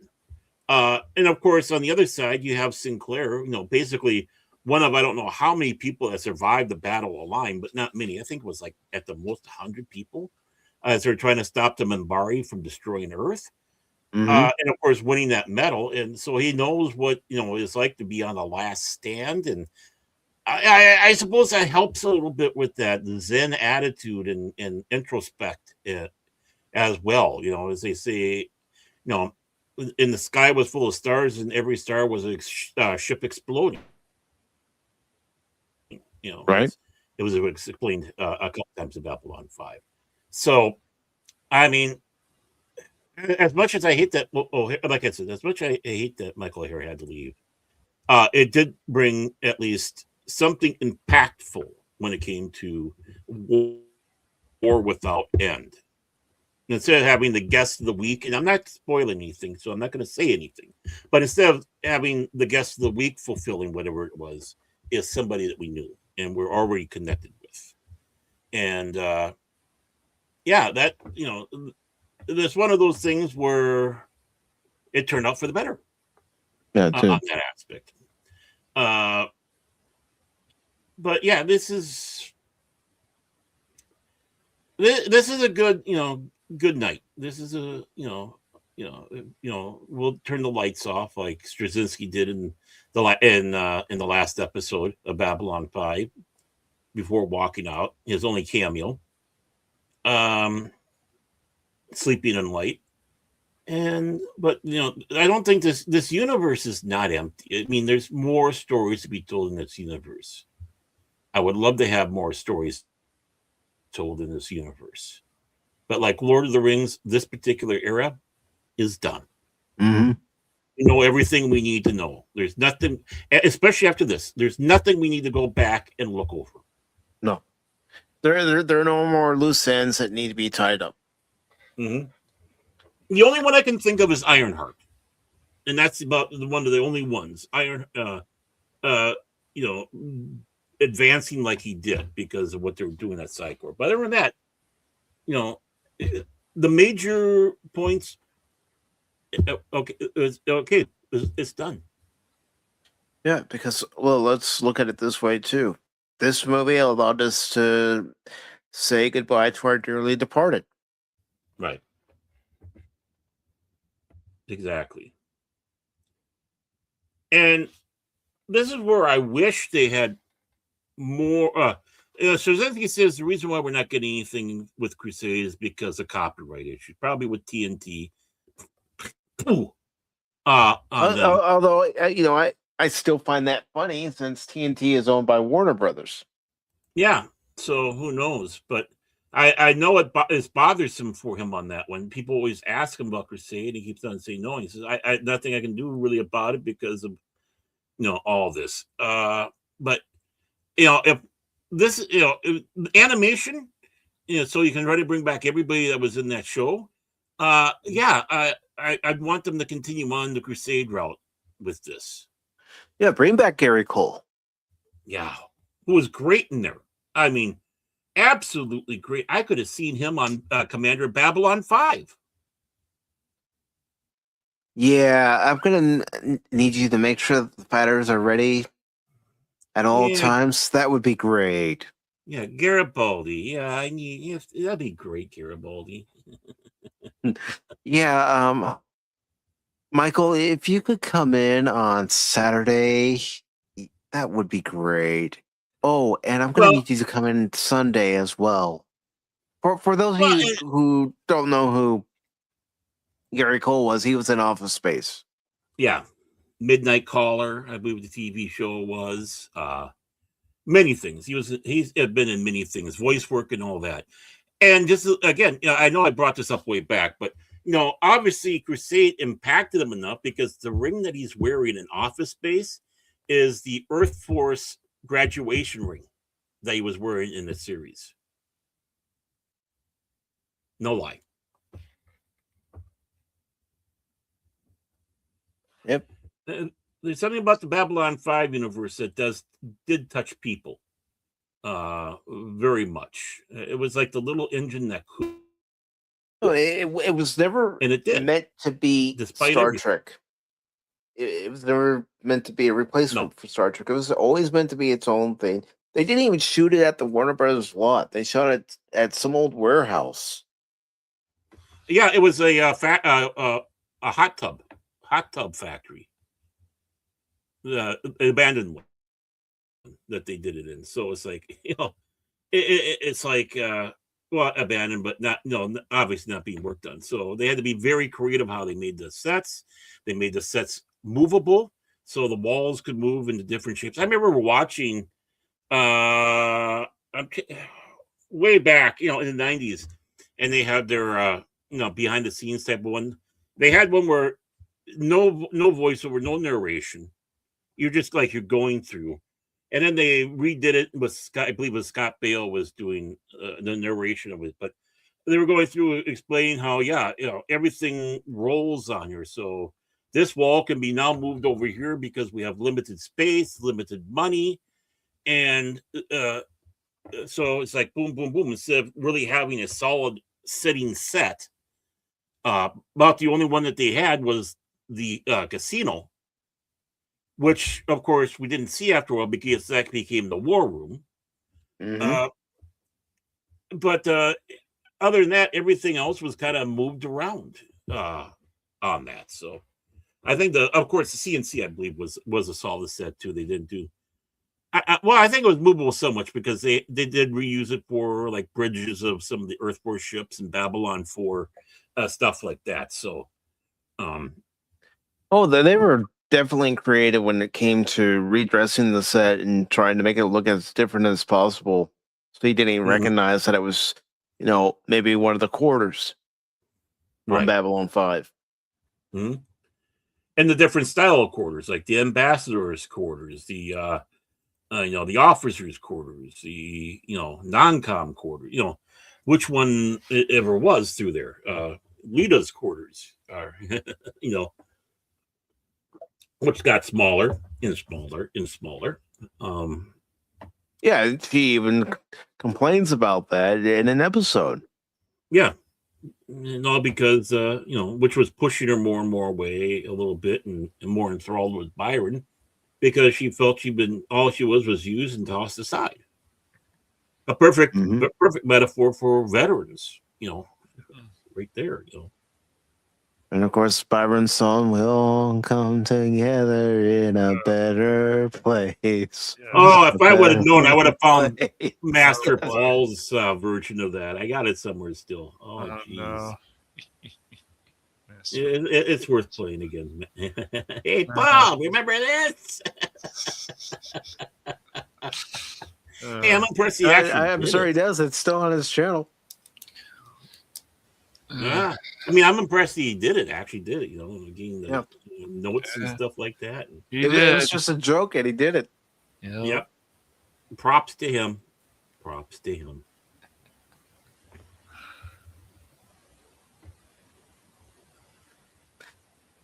Yeah. Anything else you guys want to say about this movie, or anybody who's still over on Cosby, listening to us over on YouTube? Anything you want to say about Babylon 5 or Babylon 5: The Road Home? Well, Cash, what do you have Boom. to say? I've been just Yeah. listening to you guys because, like I said, you guys Yes. know more See, about. that's the problem. Man always listens. He doesn't speak up. It's But good. he knows It's about the good. series. He still doesn't speak up because he is not. Yeah, that's because I'm Narn. Yes. He sits in the corner. He sits in the corner contemplating Billy Button. I'm the one that gets the heat for it. No, He's you're the worse. one who does Come that. on, Nice man. try. Come on, man. Steal all your Come donuts. on, The belly button lid of Jaquan. No, man. disturbing. No, I just like listening to you guys. Like I said, you guys have more.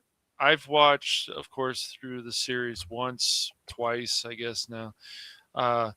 There's just for me when it comes to these characters and the fact that this is another type of sci-fi. It's just there's a lot of things I like. I like Sheridan. I think I even like Sheridan more than Sinclair. There's just certain things about his personality that I like about Sheridan's. I like Garibaldi. I like Delenn.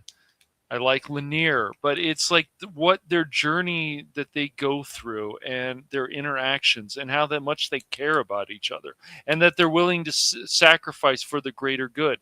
And even with the governments, like I said, I don't want to spoil too much.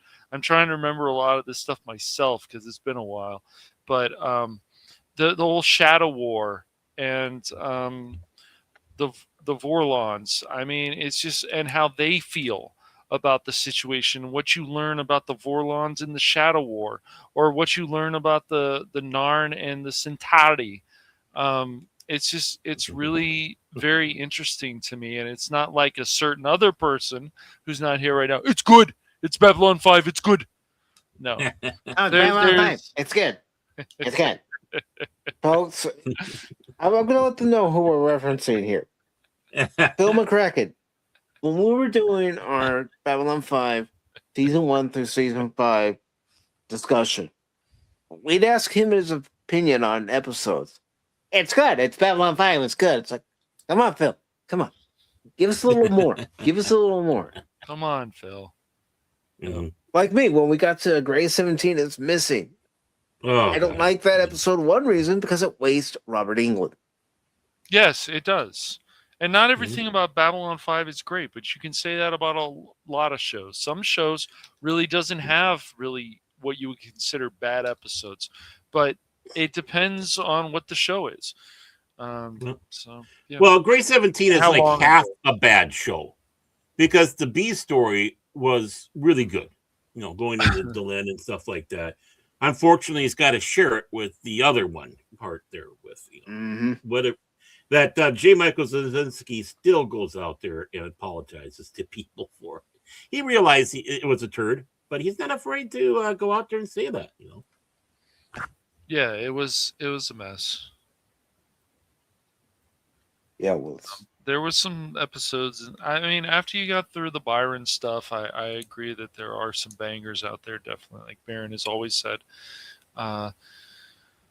Especially with the telepaths and the other things that we learn about them besides Alita and of course what is it, Talia Winters, is that it? I'm trying to remember. Yeah, she was the other one. Yeah, she was pretty interesting too, and the story, But the actress felt that she could do bigger and better things. And right, Babylon and that's 5. what they do. There are some people. Caruso was the same thing. There's people out there, they think they're bigger than what's going on in their lives and how popular they are as an actor. And they married to Jerry Doyle too. Yep. Yeah, that's crazy. You know, and then the one thing is, like, the whole Franklin thing, there were times that when he was walking around the ship too much, it was like when I was watching that with Crit and Phil at the time in Discord, I was like, I just felt it just kept dragging on. Some things, yeah, that's how I felt about it when I first watched it when it originally aired. Felt So, that was yes. can we shorten this up? Seriously, yes. So, but where Franklin went and how his story ended, basically, well, I don't want to say basically, but how it ended, it made sense. But it really helped to redeem the character after. Yes, and he went on to actually do bigger and better things in the show as his character. So I just when everything actually felt the human element in this show is really great. The teamwork, the writing in this show is good, considering J. Michael Straczynski wrote the majority of the episodes. But one thing I also like about Babylon 5 is this show understands that less is always more. And I really, I'm not going to go on a real tangent about this, but it's really disheartening to me. No, I'm not. You will, Baron, but I'm not. It's really disheartening to me that a lot of these shows do not understand that you can just have a character stand there and he doesn't have to say anything and it can still be a huge impact. And Yeah. Babylon 5 definitely understood that. Mm-hmm. And I always appreciate a show that does, or any kind of writing or story that understands that. And the thing is, Babylon 5 also understood you didn't need to have two characters having this long argument together. No. Just a few words Right. exchanged between two characters had impact. Yep. Mm-hmm. I mean, I think about, when Londo finally admits he needs help Yes. from Jakar. Right. Right. There's not a lot of words exchanged between the two of them. No. And then how devious Londo became, and then Because he wanted power. Right. Exactly. Mm-hmm. They came to regret power. That's right. I'm not going to say how. I don't want to spoil the whole No. series No. for anyone who hasn't seen it. But you can find it on Tubi. Yes. It is still available on Tubi, all 5 seasons. Unfortunately, the Babylon 5 movies aren't on there, but the series itself is on there. Don't know if I've Mhm. watched. It's hard to find those movies. I don't think I've watched all those movies, or maybe. Well, there was the one I think I watched. I think that was the one. Well, it's probably the pilot movie. Yeah, that The was one. The one, Gathering. but not the one, right, Cash? not the one. but, Yes, the one, but not the one. Yeah. And by the way, if you're looking for a show that also has strong women characters, this show definitely has that. And they don't even need to say it. You just know. You would follow these women because of their attitudes. Just their way that they are willing to sacrifice for the greater good. The way the actresses portrayed them, too, Yes. that helped a lot. Yes, it Mm-hmm. That they weren't in your face, back in 93, all the way to 98, to say, we have strong women characters. No, you watched and you knew Well, there were strong women characters. That's right. We didn't need anybody because we were used to strong women characters. So we didn't need to be told that. It was like, yeah, and so. That's right. But yeah. It's this is really nice to have gone through that and relive a little,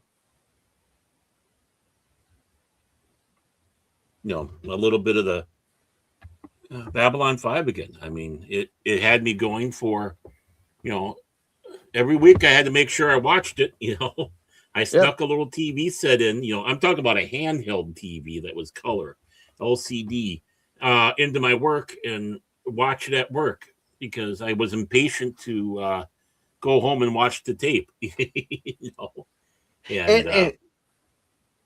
And here's the thing for me, how I watched it. Every Saturday on Channel 6 in San Diego, you had Babylon 5 and then you had Deep Space Nine. So I'd watch them back to back. Mm-hmm. What a great night. I was still more partial to Star Trek, but I didn't look at Babylon 5 and go, oh my God, it's Babylon 5. Ew. Shame for shame. Shame. Shame. Shame.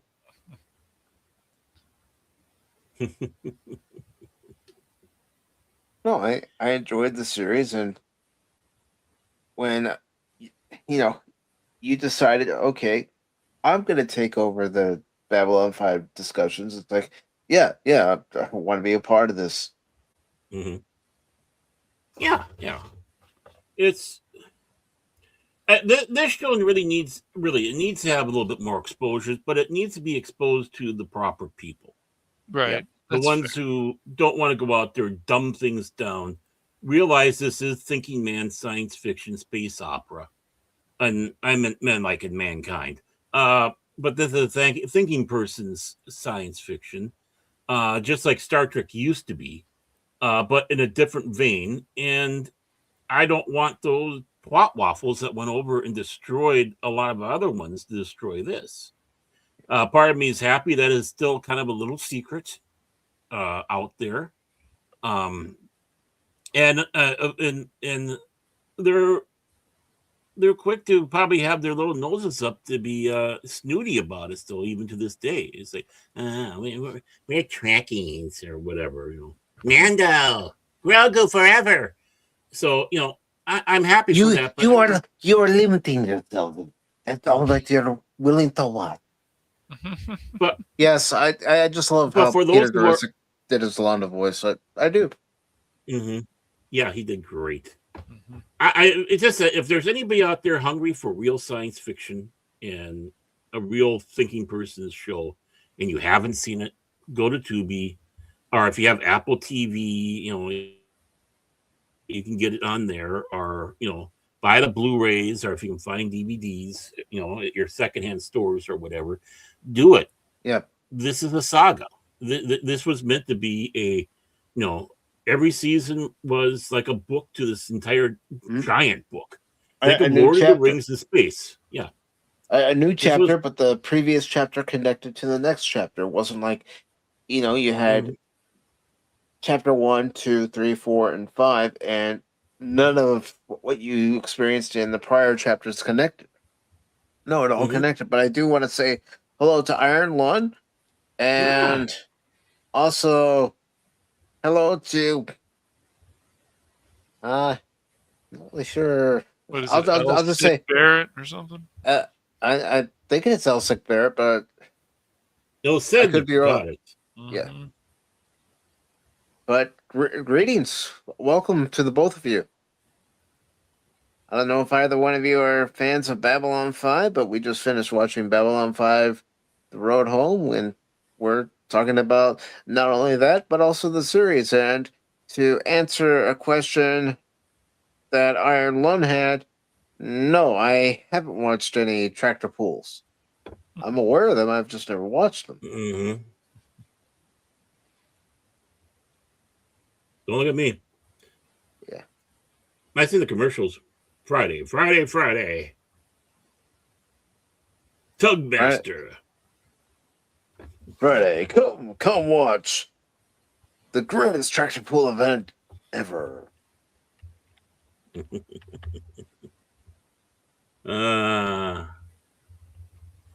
Those were the days. Those were the days. Really? You knew where yards were? No, I'm just reading what Barrett said, and he says, fellow who wrote Babylon 5 was one of my SMU in 1972.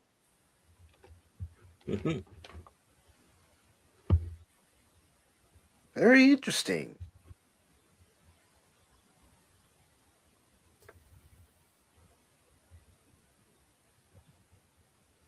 But yeah, it's a lot of talent,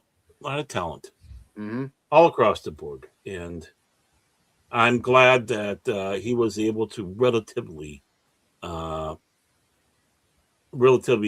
not be hindered on doing the show, which he really was until TNT with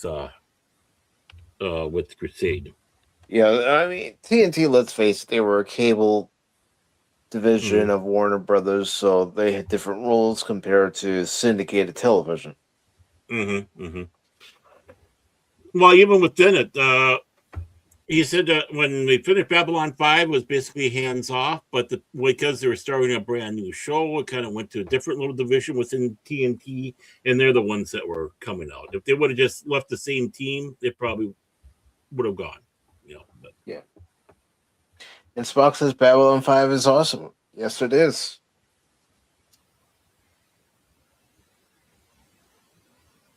Aaron Lund says Babylon 5. Okay. Yes.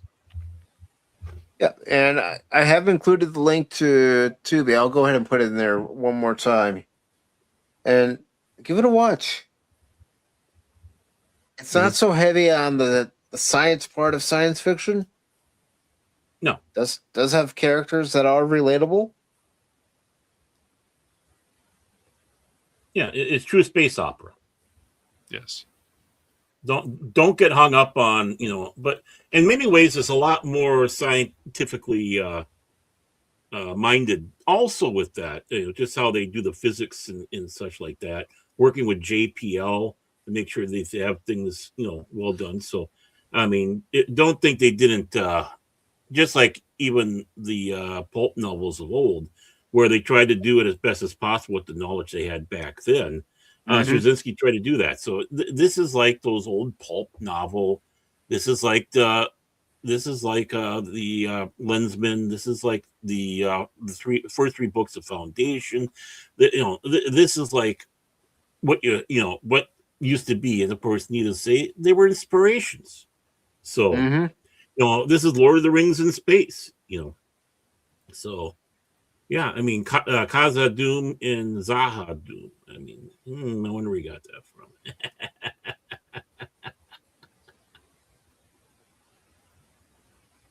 And Spock says he'll check it out soon. He's curious about it. And he says he's really more attached to the show itself. Well, definitely, Spock, you should give Crusade a chance. You should also check out any of the Babylon 5 movies that were made because they're all worth watching. You might like one more than the other, but they're all worth watching. And if I remember right, I think Legends of the Rangers is the last appearance of Andreas Katsulas as Jakar. So that one's worth watching just to see him one last time. Yeah. Yeah, I mean, you think about him and, just what a quality actor he was. Didn't matter if he was Jakar. Didn't matter if you saw him as Tomalak on Next Generation. Oh, yeah, he was great there, too. He just had that presence about him. When he spoke, you listened. How could I forget Tomalak? Oh, jeez. He was even in the last episode of Next Generation. So. Yeah, all good things.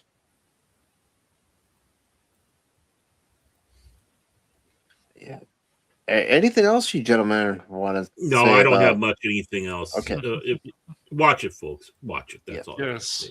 Yes, if you like Tubi, space operas, watch it. I I have this feeling that Babylon 5 probably inspired stuff like Mass Effect, because Mass Effect is a space opera too. So. Could be. I don't know. Or just space opera in general. I mean, yes. There's nothing wrong with space operas. Space operas are wonderful. So, yeah, give it. You're hungry for something. You're tired of the crap they're giving us now. Go watch Babylon 5. 30 years old, but still worth it. And Elsa Barrett says that Babylon 5 got him through a lot of airborne ranger missions.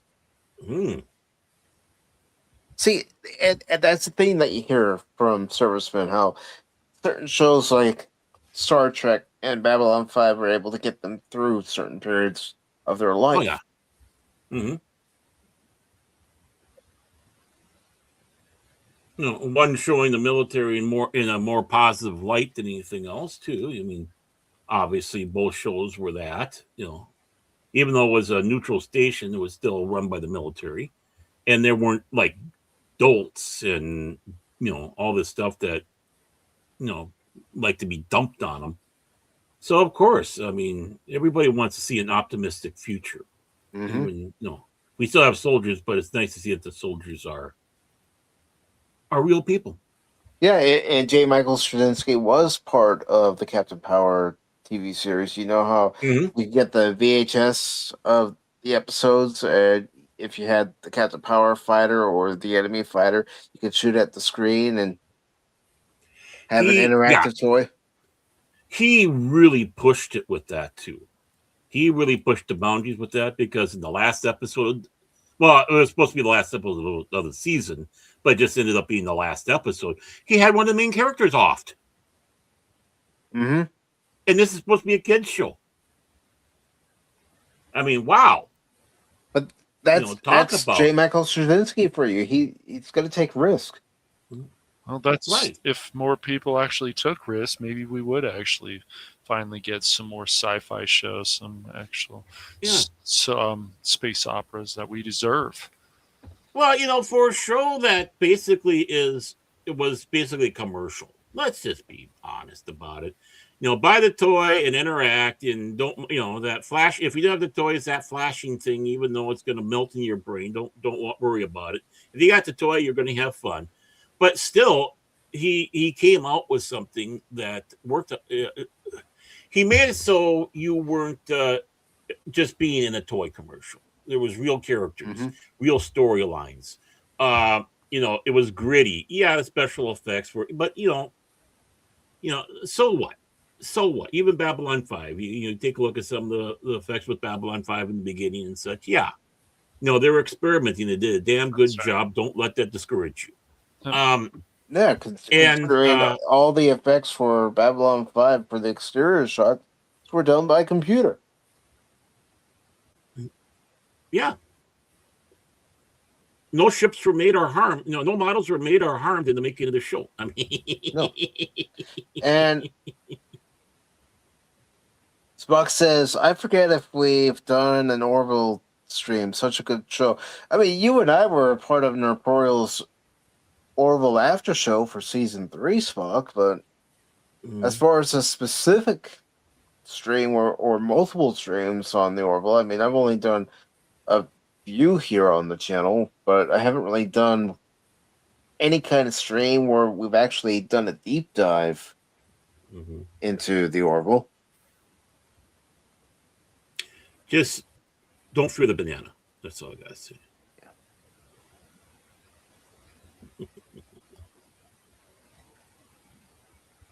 But that's all I really gotta sit back and say. J. Michael Zazinski, solid writer, has done a lot of stuff. Geek boy, worked on many television shows of different genres, and it's. But this is his magnum opus. I think this is the thing that he should be really proud to hang his hat on. So yeah, I mean, he should still be proud of being part of shows like He-Man and the Masters of the Universe. Yeah. Definitely. But for Babylon 5 itself, it's his baby. Yep. Exactly. And just like Barrett's saying here, help knowing the author and the horrors we faced, and how Joe put some of that in Babylon 5. Taking his own life experience. That's where a lot of great writers are able to put, something into a story from their own life experience. Right. It's not one of these, it's about me, it's about, it's the writer who's going from experience. So, it's like, again, it's that everyman approach, because somewhere across the way, someone will identify, even if it's not the exact same thing, It's like, oh, yeah, I have something similar, and I can identify with that. And that's what's important, that you can get those characters in that way. That's the big secret to storytelling. How do you absorb people in? There's got to be a commonality, and he was good at that. And is good at that, I should say. He's very good at that. He's very good at making his characters believable characters too. They're real. They're right. And Spock says Peter was really happy when they featured Bruce Boxleitner in the Orville. Yeah, he was the president. I know how excited you were when you found out that he was going to be in season 3 of the Orville. And I don't blame you. I mean, Bruce Boxleitner is a great actor. It's too bad that in this last Tron movie, no, I haven't seen it, but they don't even have Tron himself in Bruce Boxleitner in the film. How could you have a Tron movie without Tron? Yeah. Exactly. And Helion wants to know how bad the halftime show is. I don't know. What halftime show? I don't care. It's coming up. I mean, one of the things we're going to get to before we get out of here is I do want to get to the weekend box office. Just check that out. And I also want to show people what I've already shown Barrett and Cash backstage. Something I've been playing with Rock's AI imaging video maker. I forgot about that. Yeah, I want to show that. You know, I was just doing it for Yeah, fun do it. Yeah. because, you know, I thought, you know what, Why not? I'm going to try this, see how it works. It might be something that I feature every now and then on Pop Talk just to have a little fun. Mhm. As was, good to see you. How are you doing today? This evening? This morning? Depending on where you live and what time of day it is.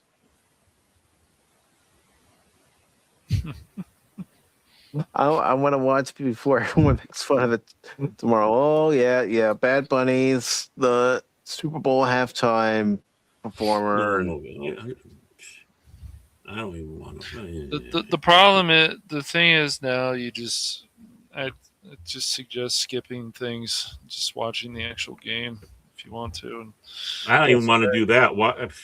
if you don't want to F watch the the game, then NFL. just don't. Yeah, either way, whatever. No, I'm serious. F the NFL. Want to watch the I game, haven't not watch cared the about. I doesn't haven't matter. cared about the NFL, football, professional I football can't. since the Yeah, Chargers left for LA from San Diego. I can't, especially after the last few years. I can't blame people for just not watching sports anymore, not caring as much, wants to watch something more alternative, whatever. Because I, just the directions at certain thing. I still like to watch football and baseball and basketball. Well, not as much basketball, but more college basketball, if anything. There just were times that I wanted to watch the national anthem and so on, but I skipped around it now. he's a big WNBA guy, Yeah, folks. He loves WNBA, WNBA. He man. loves it. I He love. keeps telling us This is about it this is gonna sound. backstage. Yeah, Hey yeah. guys, you want to It's watch so great. the next Yeah, WNBA I game? love. Yeah. I Huh? love my favorite part is when these women don't slam the ball and do alley oops and stuff. Come on, women. Mhm. You know, see, a cat goes out there and goes, "Hey, see that player out there? I can turn her. I can turn her. Yeah, no, She'll come. no. She, But she'll be. Yeah, what we I can have turn her. found out recently is if you are actually sleeping on some of the seats they'll actually kick you out of the game. I'm like, well, if the person's not snoring, who cares? Yeah, That's pretty funny. It doesn't look good on the TV. that's what No, happens right. with Anonymous. Anonymous. Anonymous.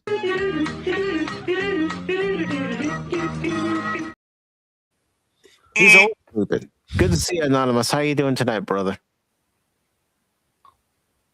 Yeah, good. I hope they do get Is it- high ratings and stuff, but I hope they are after everything that's happened in Anonymous. I hope they're working on fixing their organization and going in a better direction.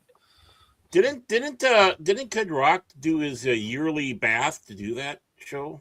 I thought he was on His that yearly show bath. this year, right? I think he's on that Well, show, the alternative yeah, one. yeah. He had his It- yearly bath for it.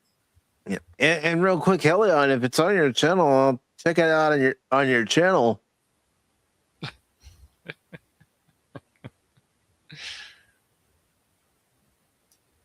Okay. And yeah, I only care about baseball. Wait, I'm from SD. You from SD? South Dakota or San Diego? but- If well, it's there's no key the in it. latter, San Diego, yes, I am originally from the San Diego area. I don't live But there we still now. forgive him. Yeah, we still forgive him. And I didn't grow up a Padre fan. I had neighbors who were from Chicago, and I became a Cub fan. Mhm. Mhm. And I owe a lot of that to them, and also Ryan Sandberg. May he rest in peace.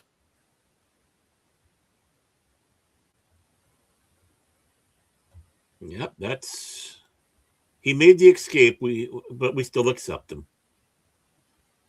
Yeah, I did, and I haven't looked back. You know, he had to get in get over the wall in a balloon to escape. You know, the siren's going off. This is what happens when Baron has too much sugar. Yeah. Mike. Yeah. Yeah, but it have. Speaking of which, what do you want the box office first, or do you want the videos I made with Brock first? Either one, buddy. Well, let's have a laugh with the box office, and then we can move the other. All right. But What do you Iron say? Lung, I'm originally from San Marcos. Mm. And since Iron Lung lives in Chula Vista, he'll know where I'm talking about. When I was in California living, I lived in Chunky Chica. It was a nice town. A lot of nice sites to Boy. bounce. I tell you, yeah. Chunky Chica, California. I thought he was bad Wednesday, Cash. I know. Oh, he was awful Wednesday. Gosh, but that's I another wasn't that story. bad. Yeah, I wasn't no. Pretty bad. From a certain point of view, Baron Yeah. Tag. That's right. Yeah. Uh-huh. Yeah. Mhm. Yes, Baron. He's the problem child of the group. He He's is. the one who's Really is. running on the counter going, "Oh yeah, I gotta tear this down, I gotta tear that down." And meanwhile, Cash and I are going, "Get down here, you little." I'm a good boy. Yeah, All right. Come on, dude. Have you seen what Cash has done? Sure. I'm not cleaning up in the corner. Trying to throw me under the bus. Yeah. I mean, that's up to you, Helion, if you want to show him those videos. It's your choice, Helion, but it's also my choice to give us some numbers to laugh at.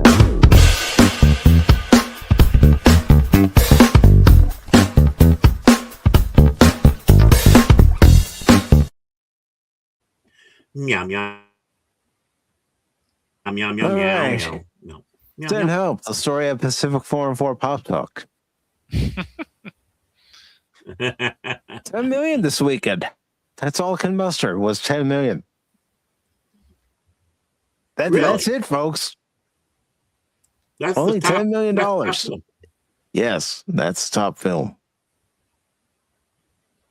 And then That's top Solo one. Mio was number 2 at 7.2 million. Iron Lung is making good money considering it's not made by a large studio.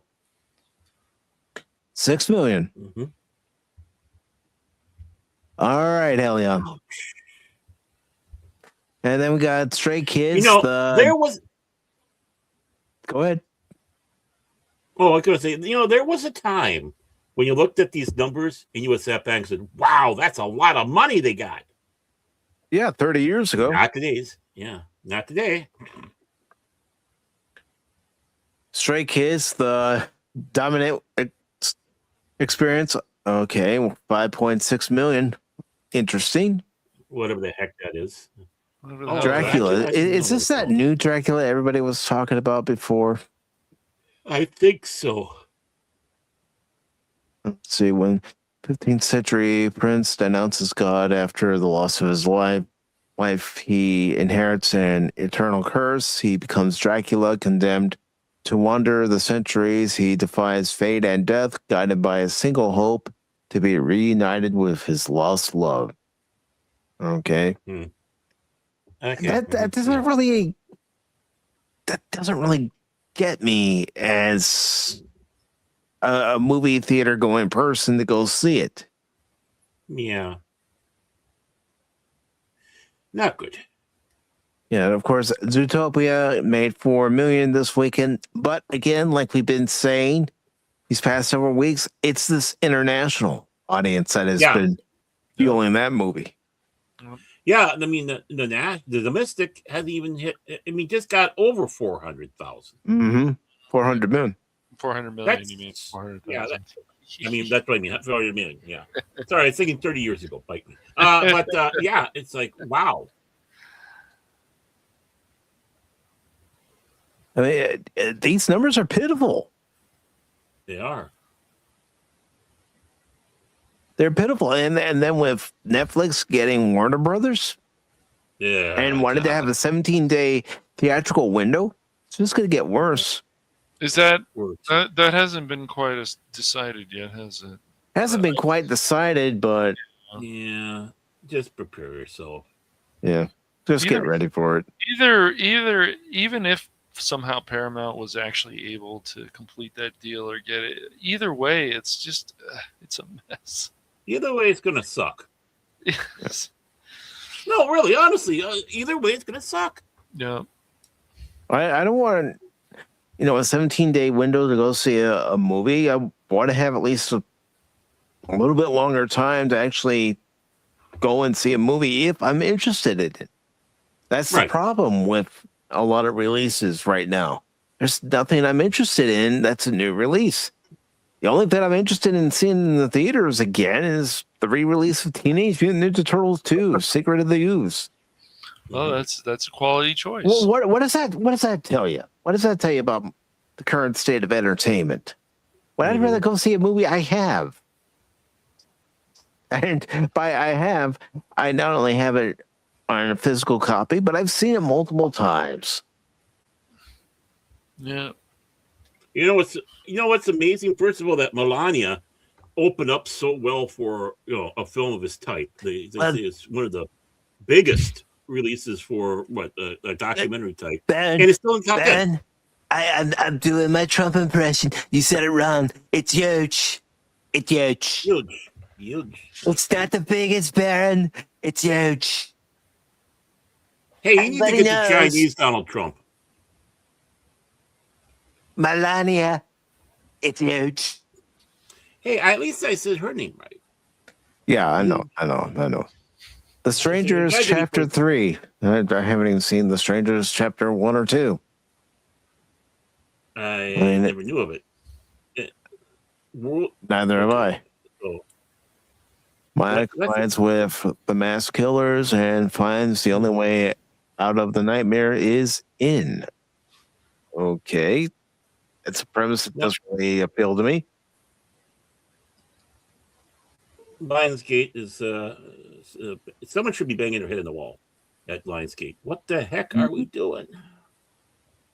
That's right, Spike. It's huge. So sometimes I'll do the impression just to get a laugh. That's all. It's huge. That's all. It's Best. huge. It's the greatest. He even put the wig on. Then we got Shelter. We read about it last week. It still doesn't have a premise that appeals. It doesn't. And you can tell by the box office it's not really appealing to people. The Yawn Office. Yeah. Yeah. And then At number 10. Went from number 3 to number 10. But look at that. It's made 13 million worldwide. That's right. Melania. And with the director, there's a connection with Epstein. It's like it never ends. Was it Brett Ratner? I'm not joking. It's insane. I don't know. I'm surprised because of the current political climate that Amazon MGM even released it. Yeah. Yeah. I mean, dude, I was reading that Cosmic Comic Book news article about how big of a fan Epstein was about Batman, and there was code name of Batman. I was like, this is just fucking insane. Yeah.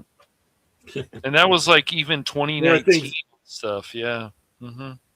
There are things we don't need to know about Little Pecker. I don't need to know anything. Yeah. But all this stuff is now finally being dumped, so people are going through it. Mm-hmm. Now, like I said, I've been playing around with AI's new rock image maker. No, here we go. I had some fun with it. Of course, an image of Baron was the guinea pig for this. Yeah, he just chose me out of the blue, and then he goes, hey, I got something to show you before the show. Hey, you guys! He goes, look at this. He didn't grab cash and then you guys. Hey, Baron. Well, Baron, after how I got something to show you, man. I got something to show you. It's just an exaggerated version of how I was backstage. Come on. Yeah, you got a budget. You got a budget. What do you think? What do you think? And for anyone new here, we like to have fun during our streams. And just because I love our chat so much, I will take the humiliation in good stride. Oh, come on. Because of you, chap, I love you. Yeah, you like that AI picture I made, huh? Of Tom Selleck as Spock's cousin, Selleck. Yeah. Yes, he did. Or he does, yes. Yeah, it was. But let me go ahead and bring these up. And again, I'm just doing this for fun. Wasn't as malicious intent. There's some inside jokes for us. It's gonna get copyrighted. Yeah. By the darkness ahead. I am hitting the button right now. My donut! Get back here! I need it! My donut! Get back here! I need it! And with that one, we always tease Baron that he's chasing the forbidden donut. So I thought I've got to do one of Baron's image chasing a donut. So that's why I made this one. Now I'm hungry for a donut, man. Well, I hope you like chocolate donuts with sprinkles. Yes, I do actually. Raised chocolate, raised donut with chocolate frosting and sprinkles. Oh, all right, yeah. Well, you're talking my language. You're talking my language right there. Back here! I need it! My chocolate donuts with sprinkles! I need them now! Get back here! They're mine! My chocolate donuts with sprinkles! For the Emperor! No, real quick to set this one up.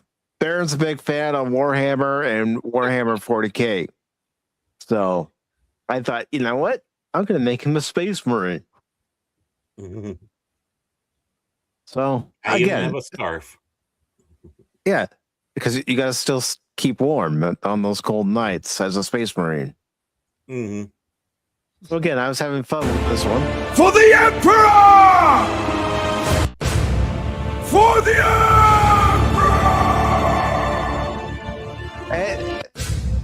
For the And admittedly, some of these turned out better than others. Yeah. For the Emperor! I've become AI. Too bad they don't have my voice. I'm sure I could put up a recording of your voice. For the Emperor! For the Emperor! There I am. I'm ready for pop talk. See, but I'll be honest, you look more like a knight than a Space Marine here. Yes. Yeah, I do. Yes. I was thinking the same thing and say, oh, it's more of a knight. But, you know, Yeah. Few more. For the Emperor! Yeah, look like Boba Fett Yeah. Space Marine. Mm-hmm. You look like a Mandalorian Space Marine. This is the way. For the Emperor! This is one of my. No, I thought this one turned out the best. Yes, I think so. For the Emperor! Fight! One for cash, one for life. Fight! Fight! For the Emperor! Fight! Fight for the Emperor! I'm a victim to Fight AI. for the Emperor! Fight for the Emperor! It's Baron. If you guys didn't know, this is potentially Baron's new mobile Fight for the Emperor! Yes, we have to fight. For the Emperor! Oh, that almost matched. I was trying to time it, man. Fight for the Emperor!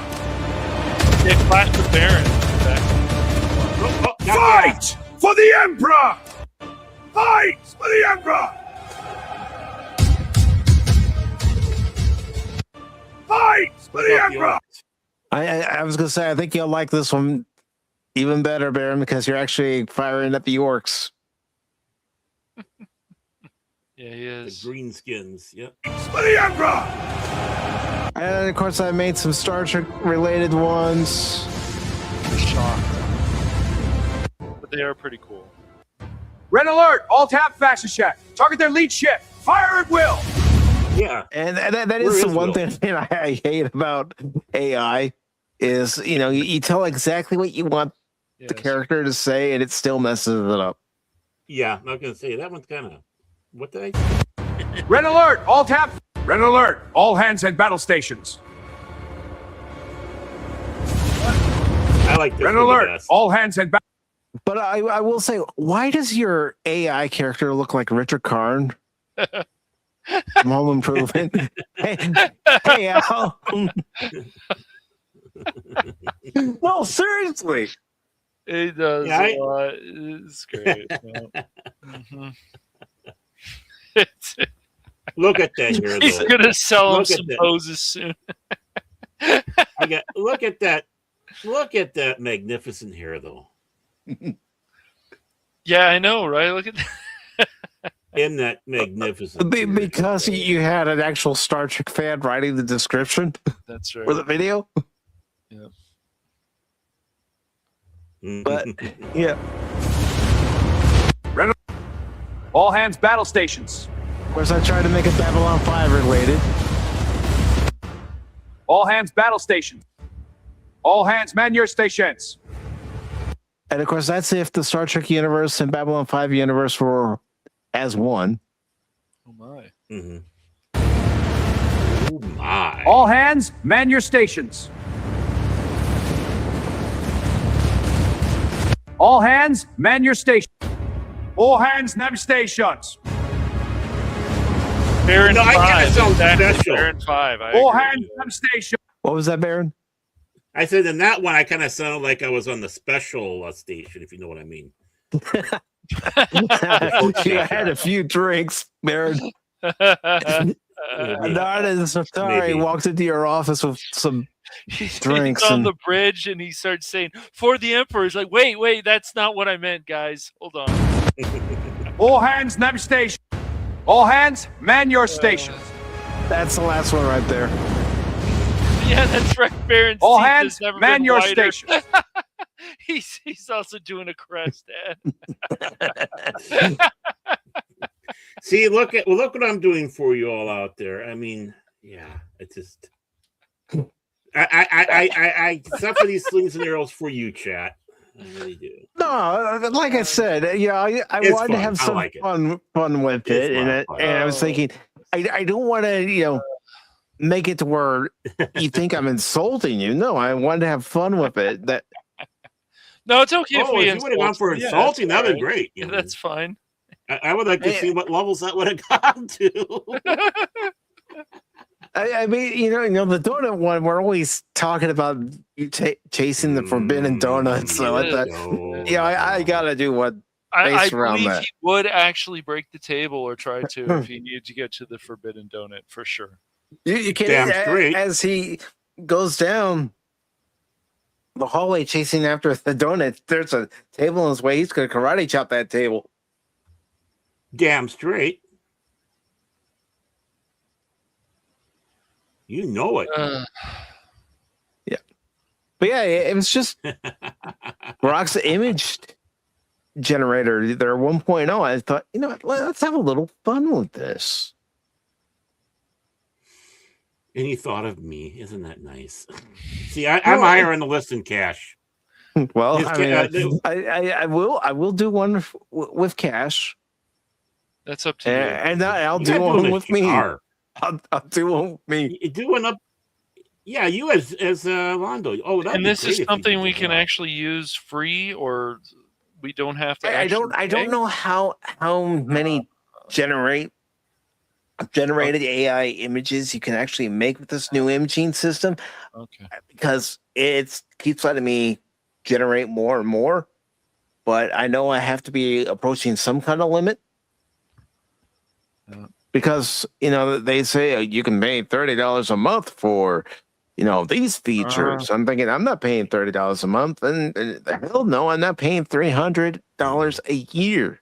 No, I'm just gonna use the free version. Oh, okay. Spock's got the answer. Yeah, 2 hours. Then 2 hours. Yeah, that's weird. That's fair. I mean, maybe I have to give that a try and see what I can do.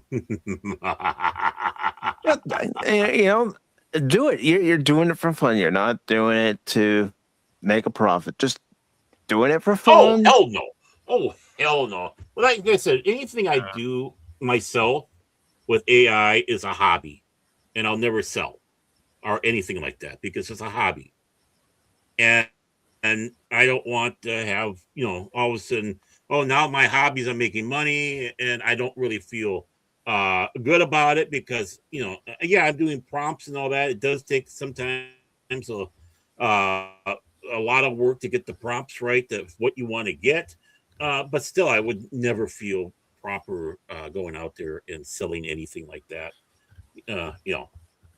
But it'd be a great little thing to have on your on your channel, like when you're starting like a gaming stream or something. Mm-hmm.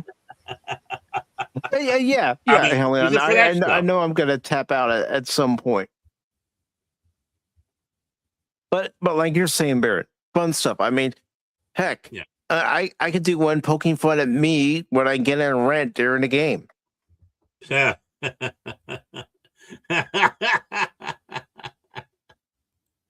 our Cash as he's protesting Barrigate 3 at one of We his all conventions. protest. What the hell? I mean, come on.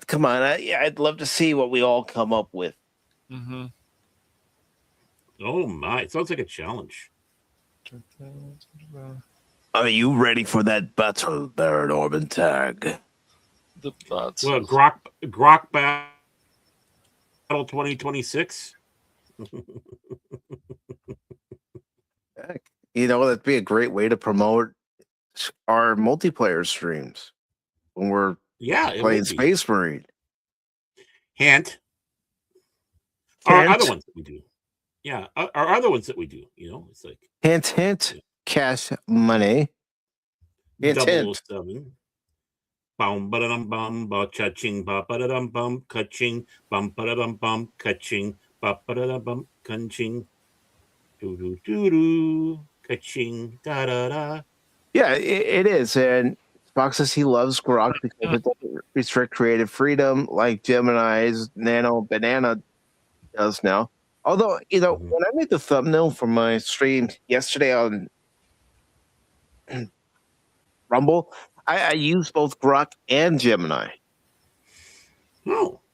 In combination with one another because I was trying to take the screenshot I had of my Klingon character. I'll bring it up here that I have my avatar. Well, let me change my avatar. Yeah, he was still in the avatar mode when he came in. It's like, wrong franchise. Yeah, I know. Oh, I must have taken the original. No, it's still here. Good. Yeah, there you are. But this is my Klingon character in Star Trek Online. So I put in the prompts to let it make this look a little bit more realistic. It came up with a few things that, kind of looked like it. So I said, okay, fine. I'm going to use Gemini and use that same screenshot. And this is what Gemini came up with. Of course, it was bald at first, so I had to add the hair using Grok. And I think the balding effect would have been matching you. But this is what it came up with. I'll also bring up the actual thumbnail real quick. Give me a second, folks, to bring up that thumbnail for anyone who hadn't seen it. I've seen nothing. It's not in that folder. It's in this folder.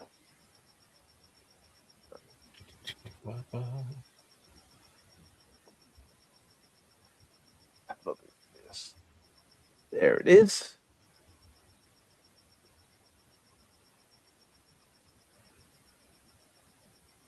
Gotta wait for it to come up, actually. Well, while you're doing that, though, we can't. How can we not celebrate the best Klingon ever?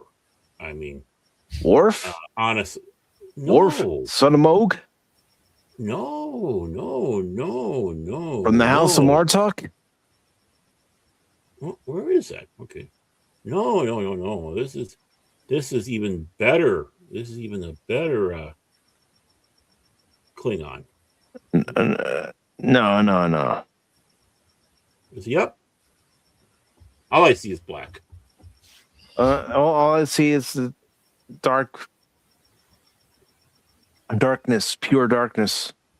Hello, Pure darkness, my old friend. Do. Oh, maybe let me try something here.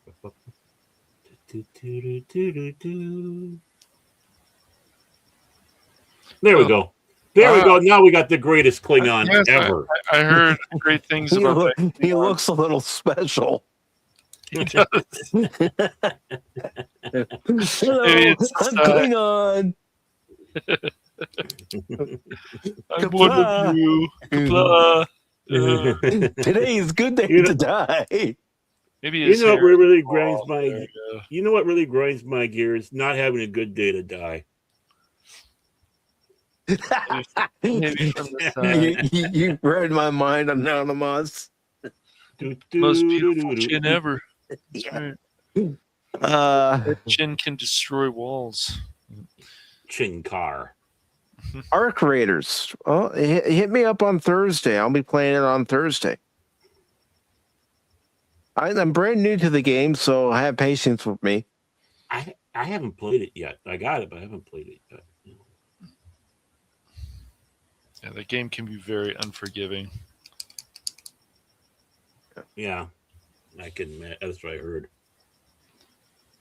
Yeah. It's nice that we have the ability to do that, and you're using it as a tool. It's a helpful tool. Yes. Right. And what's Phil saying? He's saying a bunch of nonsense as usual. We all need to be there for Cash. He's been extremely sad lately. Right. Well, he's here on Pop Talk, and as you always say, Phil, Pop Talk heals and saves. Mm. Phil lives in You Phil get it, Phil. world. That's a world Yeah. people don't want to be in. It's too crazy. Well, you Awesome. know, we can't. Well, the thing is, what are you doing here? Hey Phil, what did you think about Babylon 5? It's good. It's Babylon 5. It's good. It's good. Well, remember though, Cash is a lot better now that he's gotten his girlfriend now. So Oh jeez. No, Yeah. thank you. It's true. At least that is an actual woman, surprisingly. So that's yeah, it is. But that hair, Uh, I can't believe you found that picture. But here's my Star Trek Online character made to look more realistic. And I used it for the thumbnail. And I found PNGs of Klingon Birds of Prey. So Nice. Yeah. Mike. Klingons are imaginary. How do you make them more realistic when they don't exist? Just asking. Oh my god. you speak like a Romulan Patak. Well, they're made up too. Just You know saying. what, Baron? You know what? Just You know what's Baron Orman Did it. tag? he did it again.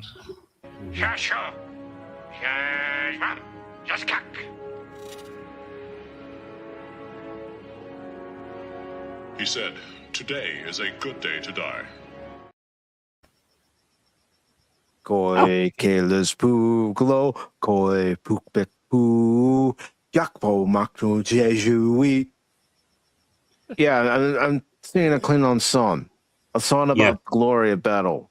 Sons Glory and of daughters of the Empire. Gloria Battle? I knew her. Yeah. Gloria Battles is a hot chick, I tell you. But yeah.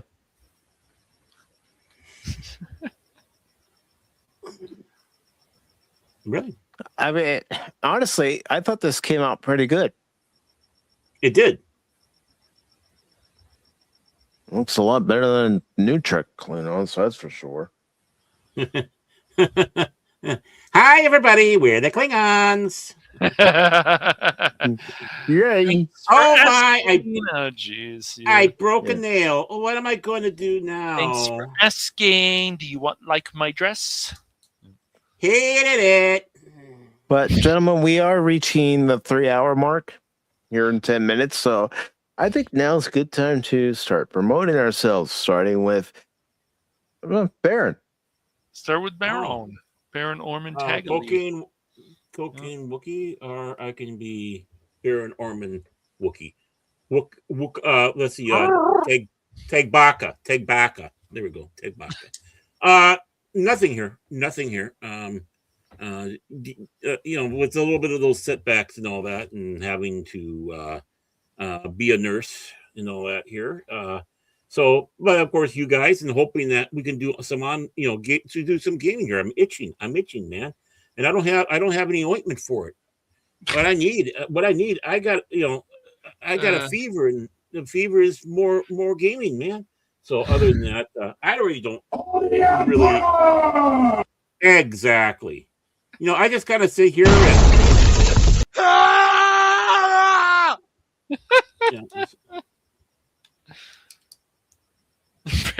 Baron Orman illegal. Hey,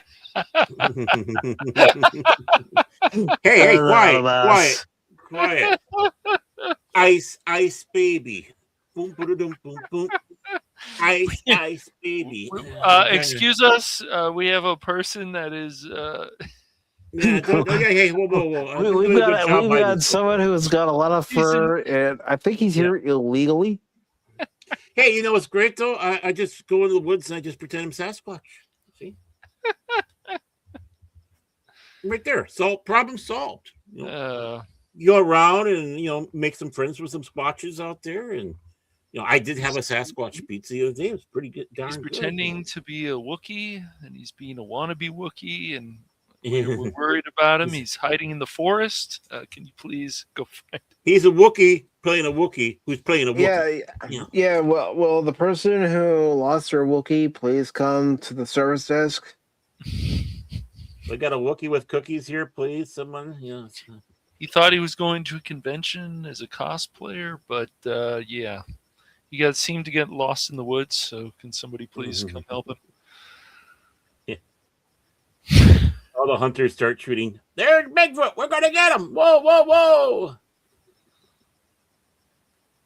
But I don't have much to say right now. Right. I want to get some stuff going here, but again, just things are starting to get a little bit better, but we'll see. Okay. Of course, whenever we do Cranky Old Fans again, just waiting patiently for my part. I'm glad things are calmed down, so we can start talking. Well, calmer than you are. Better. No, calmer. It's better. Somewhat. Yeah, somewhat. Okay, somewhat. Yeah, somewhat calmer. Yeah. I mean, it's better. I mean, somewhat calmer. Did somebody say somewhat calmer? Because I could have sworn I heard somebody say somewhat calmer. Take it easy, man. I'm perfectly calm, dude. Calmer than you are. You just take it easy. Calmer than you are. I mean, the wife is a bit of a slave driver, but you gotta do what you gotta do. You've got that to-do list, Baron. That's right. Oh yeah. Ding. Ding ding ding ding ding. Oh, seventh. Please come. I need my feet rubbed now. And I need those bonbons. And can you please change it to the Olympics? I wish to just watch the luge. We do like to have fun here. Yes. Mm-hmm. Yeah, well, I think she's got the Olympics. She loves the Olympics, so no, she's got no reason not to watch. I don't even care about the Olympics this year. Yeah, you. I'll have to tell you some stuff that backstage about that, Baron. Oh yeah. Well, the thing is I kind of like watching the female curling and the female luge. And, The stuff with tight where they wear tight things and there's a lot of jiggling. Yes. I see. Yeah. He's taking notes right now. Well, what about you, Cass? What do you have coming up, you yellow belly? We got you yellow belly. We got some yes, isn't he? West. We got some Evil West coming up. Yeah, when are we gonna do it? We're also gonna play a game called is Baron gonna get eaten by the big giant creature? So. Yeah, but we got to finish up Evil West. We're almost when are we gonna do that, partner? We're gonna hopefully do that tomorrow or at least by Friday. Yeah. All right. Well, if we do it tomorrow, I'll have to talk to you backstage about tomorrow to let you know. Yeah, no problem. We can't do it too late tomorrow. Is what I'm saying. Yeah, I know. If we do it tomorrow, then so maybe Friday would be better. So yeah. Yeah, he's got to rest for his colonoscopy. So I mean, what? No, I got to drive far on Tuesday, so Baron, you're just I can't stay up late. Colonoscopy, really, Baron? Hey, I am reaching that age where it's one thing to get it checked out. Yeah. Hey, there's nothing like having a camera shoved up your bum. That's all I gotta say. Don't be jealous of that, Helion. Don't be jealous. What? Helion says you guys in your backstage shit. Are you kidding? It's usually me yelling at the two of them. What the hell are you two maggots doing? We're stuff that would get us kicked off of Facebook or YouTube in heartbeat. We said, what did Helion say this time? What she wants to beat us up? That's crazy, man. Come on, that's crazy. No, you're crazy, man. You're crazy. That's crazy talk. That's crazy talk. And I do always appreciate Helion is always ready to curse at somebody. So that's good. Usually me, probably, but it's fine. Well, you deserve it. I don't blame. I probably deserve it. I usually do after the show. Shit. Actually, you can get those kits now. I've seen them advertised on Anonymous. What? Yeah, you can get those at-home kits. Give yourself a colonoscopy and find out how your colon is. Are you shitting me? Yeah. Wow. I am not shitting you. Wow. I don't know if I'd want to do that. I don't want to do that. No. And Baron, it's special night tonight. Oh, thanks for asking. But what else is coming up for you, Yellow Belly? Well, Yellow Belly, just that for now. I'm just focusing. All right. Yep. So Evil West will be coming up this week. Yeah, we got to finish. We got to take out Felicity. Yeah, that's we had right. a lot of fun like 2 weeks ago. So I thought UPN already did that, or was it WB? I don't know. Dude, no. I know what you're talking. No, it was. Yeah. I know what you're talking. Oh, Baron, yes. Oh, man. Yeah. All right. Okay. And as far as what's coming up on Pacific414 for Tuesday, I'll be going back to a game that I was playing for a while and then had to stop because it kept glitching when I tried to use my character's ability. And every time I used that ability in the game, the controls would lock up. And the developer, Game Science, of this game, Black Myth Wukong, has addressed that issue, and it has been fixed. I did test it. I not only beaten the boss I was trying to beat during that glitch, but I also beat another boss. I wasn't going to do a half-assed test. It's like, no, I need to make sure that if I get to this point in the game, then it's not going to happen again, and it didn't. So we're going to be picking up the gameplay from after I beat the dragon boss in the stage I'm currently at. So to reiterate, you got the Kieran mod so you can take out the bosses. No, Bear.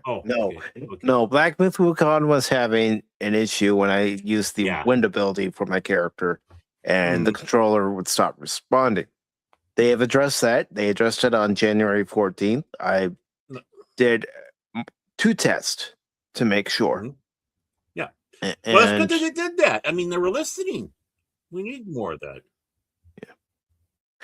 And since it panned out, I didn't record any of that gameplay either when I beat the 2 bosses. I was too focused on beating them to even think about recording. Well, I didn't want to jump into the game again and then find out that, yeah, they fixed one problem, but they created a whole new problem with this update. So now that he defeated those 2 bosses on his test, he's going to stream it, and he won't be able to get to that first boss for that first game back, and he'll have to go to a second night to take care of that boss. That's what's going to happen. Normally that's what happens. Well, in Black Myth Wukong, who knows what other bosses I'm going to run into, but I'll be playing that again on Tuesday. So that's back in the rotation for the games on both YouTube and Rumble. And like I said when I posted the new streaming schedule, the streaming schedule only pertains to what's being streamed on both YouTube and Rumble. It has nothing to do with any streams that I decide to do on Rumble separately. But after Tuesday's stream of Black Myth Wukong, our next watch party will be this Wednesday, and it's the 2025 version of Nuremberg.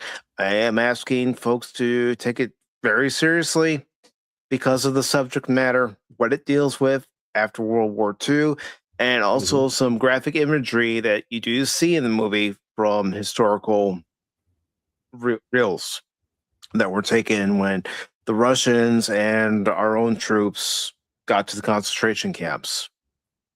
So again, please take it seriously because it is a serious subject. It deals with serious subject matter. And again, because of these reels, that is why there's that warning.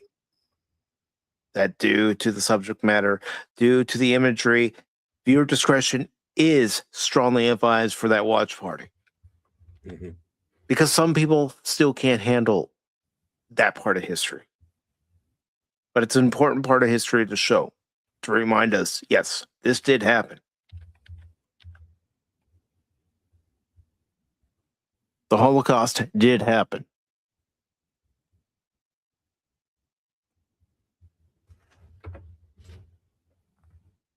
Exactly. And everybody's still welcome to watch that watch party, but just understand, it's not for the faint of heart. So that'll come up at 6 p.m. Eastern, just like Black Myth Wukong will be Tuesday at 6 p.m. Eastern. And then Thursday at 6 p.m. Eastern, I'll be playing Arc Raider. Oh, excuse me, I'm sorry about that cough. No worries. But Thursday at 6 p.m. Eastern on YouTube and Rumble, I'll be playing Arc Raiders. And then this Friday, the Rumble only stream will consist of some Marvel Rivals. It'll also consist of Ghost Trick. I'm going to see how close I can get to the end of that game. And also Evil Wist. But I do want to take the time to thank each and every one of you for joining us this evening. And as I go through the list here, I want to thank everybody's favorite polar bears, Snorty Poopus Cubert. Good to see you, Snorty. Glad you can join us tonight. Also, over on the Cosme side, we had Real Joe's Atmosphere. Not sure who Anonymous Giraffe was, but thank you for watching Babylon 5 The Road Home with us. DJ Ronnie I noticed G. they sat behind me and kept on looking over my shoulder. I got nervous. DJ Ronnie G. Of course, we had FKHC 2005, also known as Tim. Lady Mist, Baron, Cash, and myself were over in Cosme. But of course, Lady Mist was also in the chat on the YouTube side, as was DJ Ronnie G, as was Tim. Helion was here. Our toothless assassin of joy, Phil McCracken. Adea, it was great to see you. I hope you're doing well, brother. Spock, Spackle. Iron Lung, good to see you. And El Cid Barrett, thank you for popping in. And As Was, thank you for popping in. Anonymous, thank you. Anonymous. I'm just scrolling and make sure I got everybody. So I don't want to forget about anybody. And if I have, say something in the chat. Because even I'm capable of missing somebody. And I try to mark everybody who had stopped by during the stream. And scrolling up. I'm not seeing any new names yet.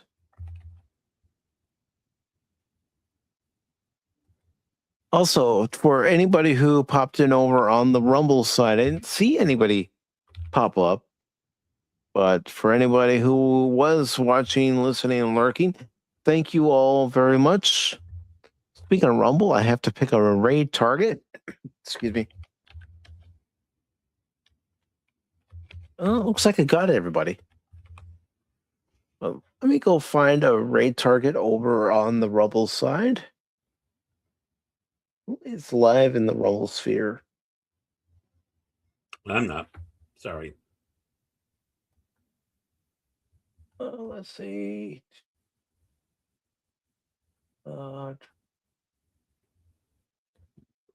Excuse me. I don't know where that came from. I don't know. You know what? Let's go ahead and raid Troy Pacelli over on the Rumble side. Ooh. Troy raid. So let me get that link in there. As soon as I confirm it, it'll go in. And we'll go ahead and raid them. Oh, will they handle it? Will they handle it? What's going on? I have just confirmed who my raid target is. And let's see if they notice. Mm-hmm. Yeah, because they only just started their show, so I don't know if they're going to notice right away. Where's this raid notice thing? It's over on the Rumble side. If you go into my chat, I gotta go to on the Rumble side. I gotta go to Rumble. Then you can click onto it and. Okay. Yeah, you got to go to the Rumble side in order for it to work. Going to the Rumble. And then you got to go to my channel, go into the chat, and then click on to the link for the raid. Come on, sign in. You stupid. Go sign in. Gotta sign in. Yeah. Well, that's how the life is. Yeah. And then just say something over there and. Okay. Raid!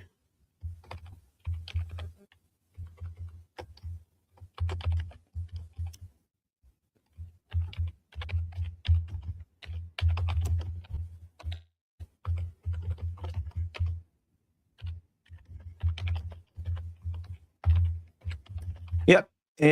Troy just noticed it. Yep.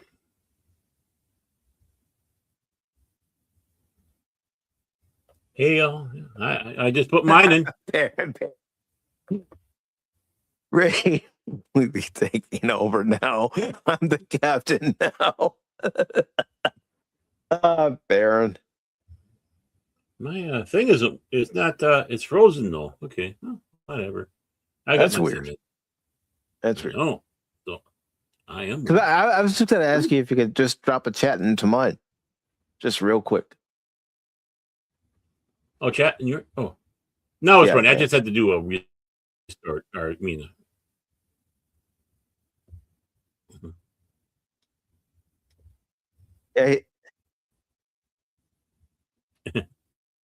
Yep, they just noticed your comment, Baron. Yep, I see that.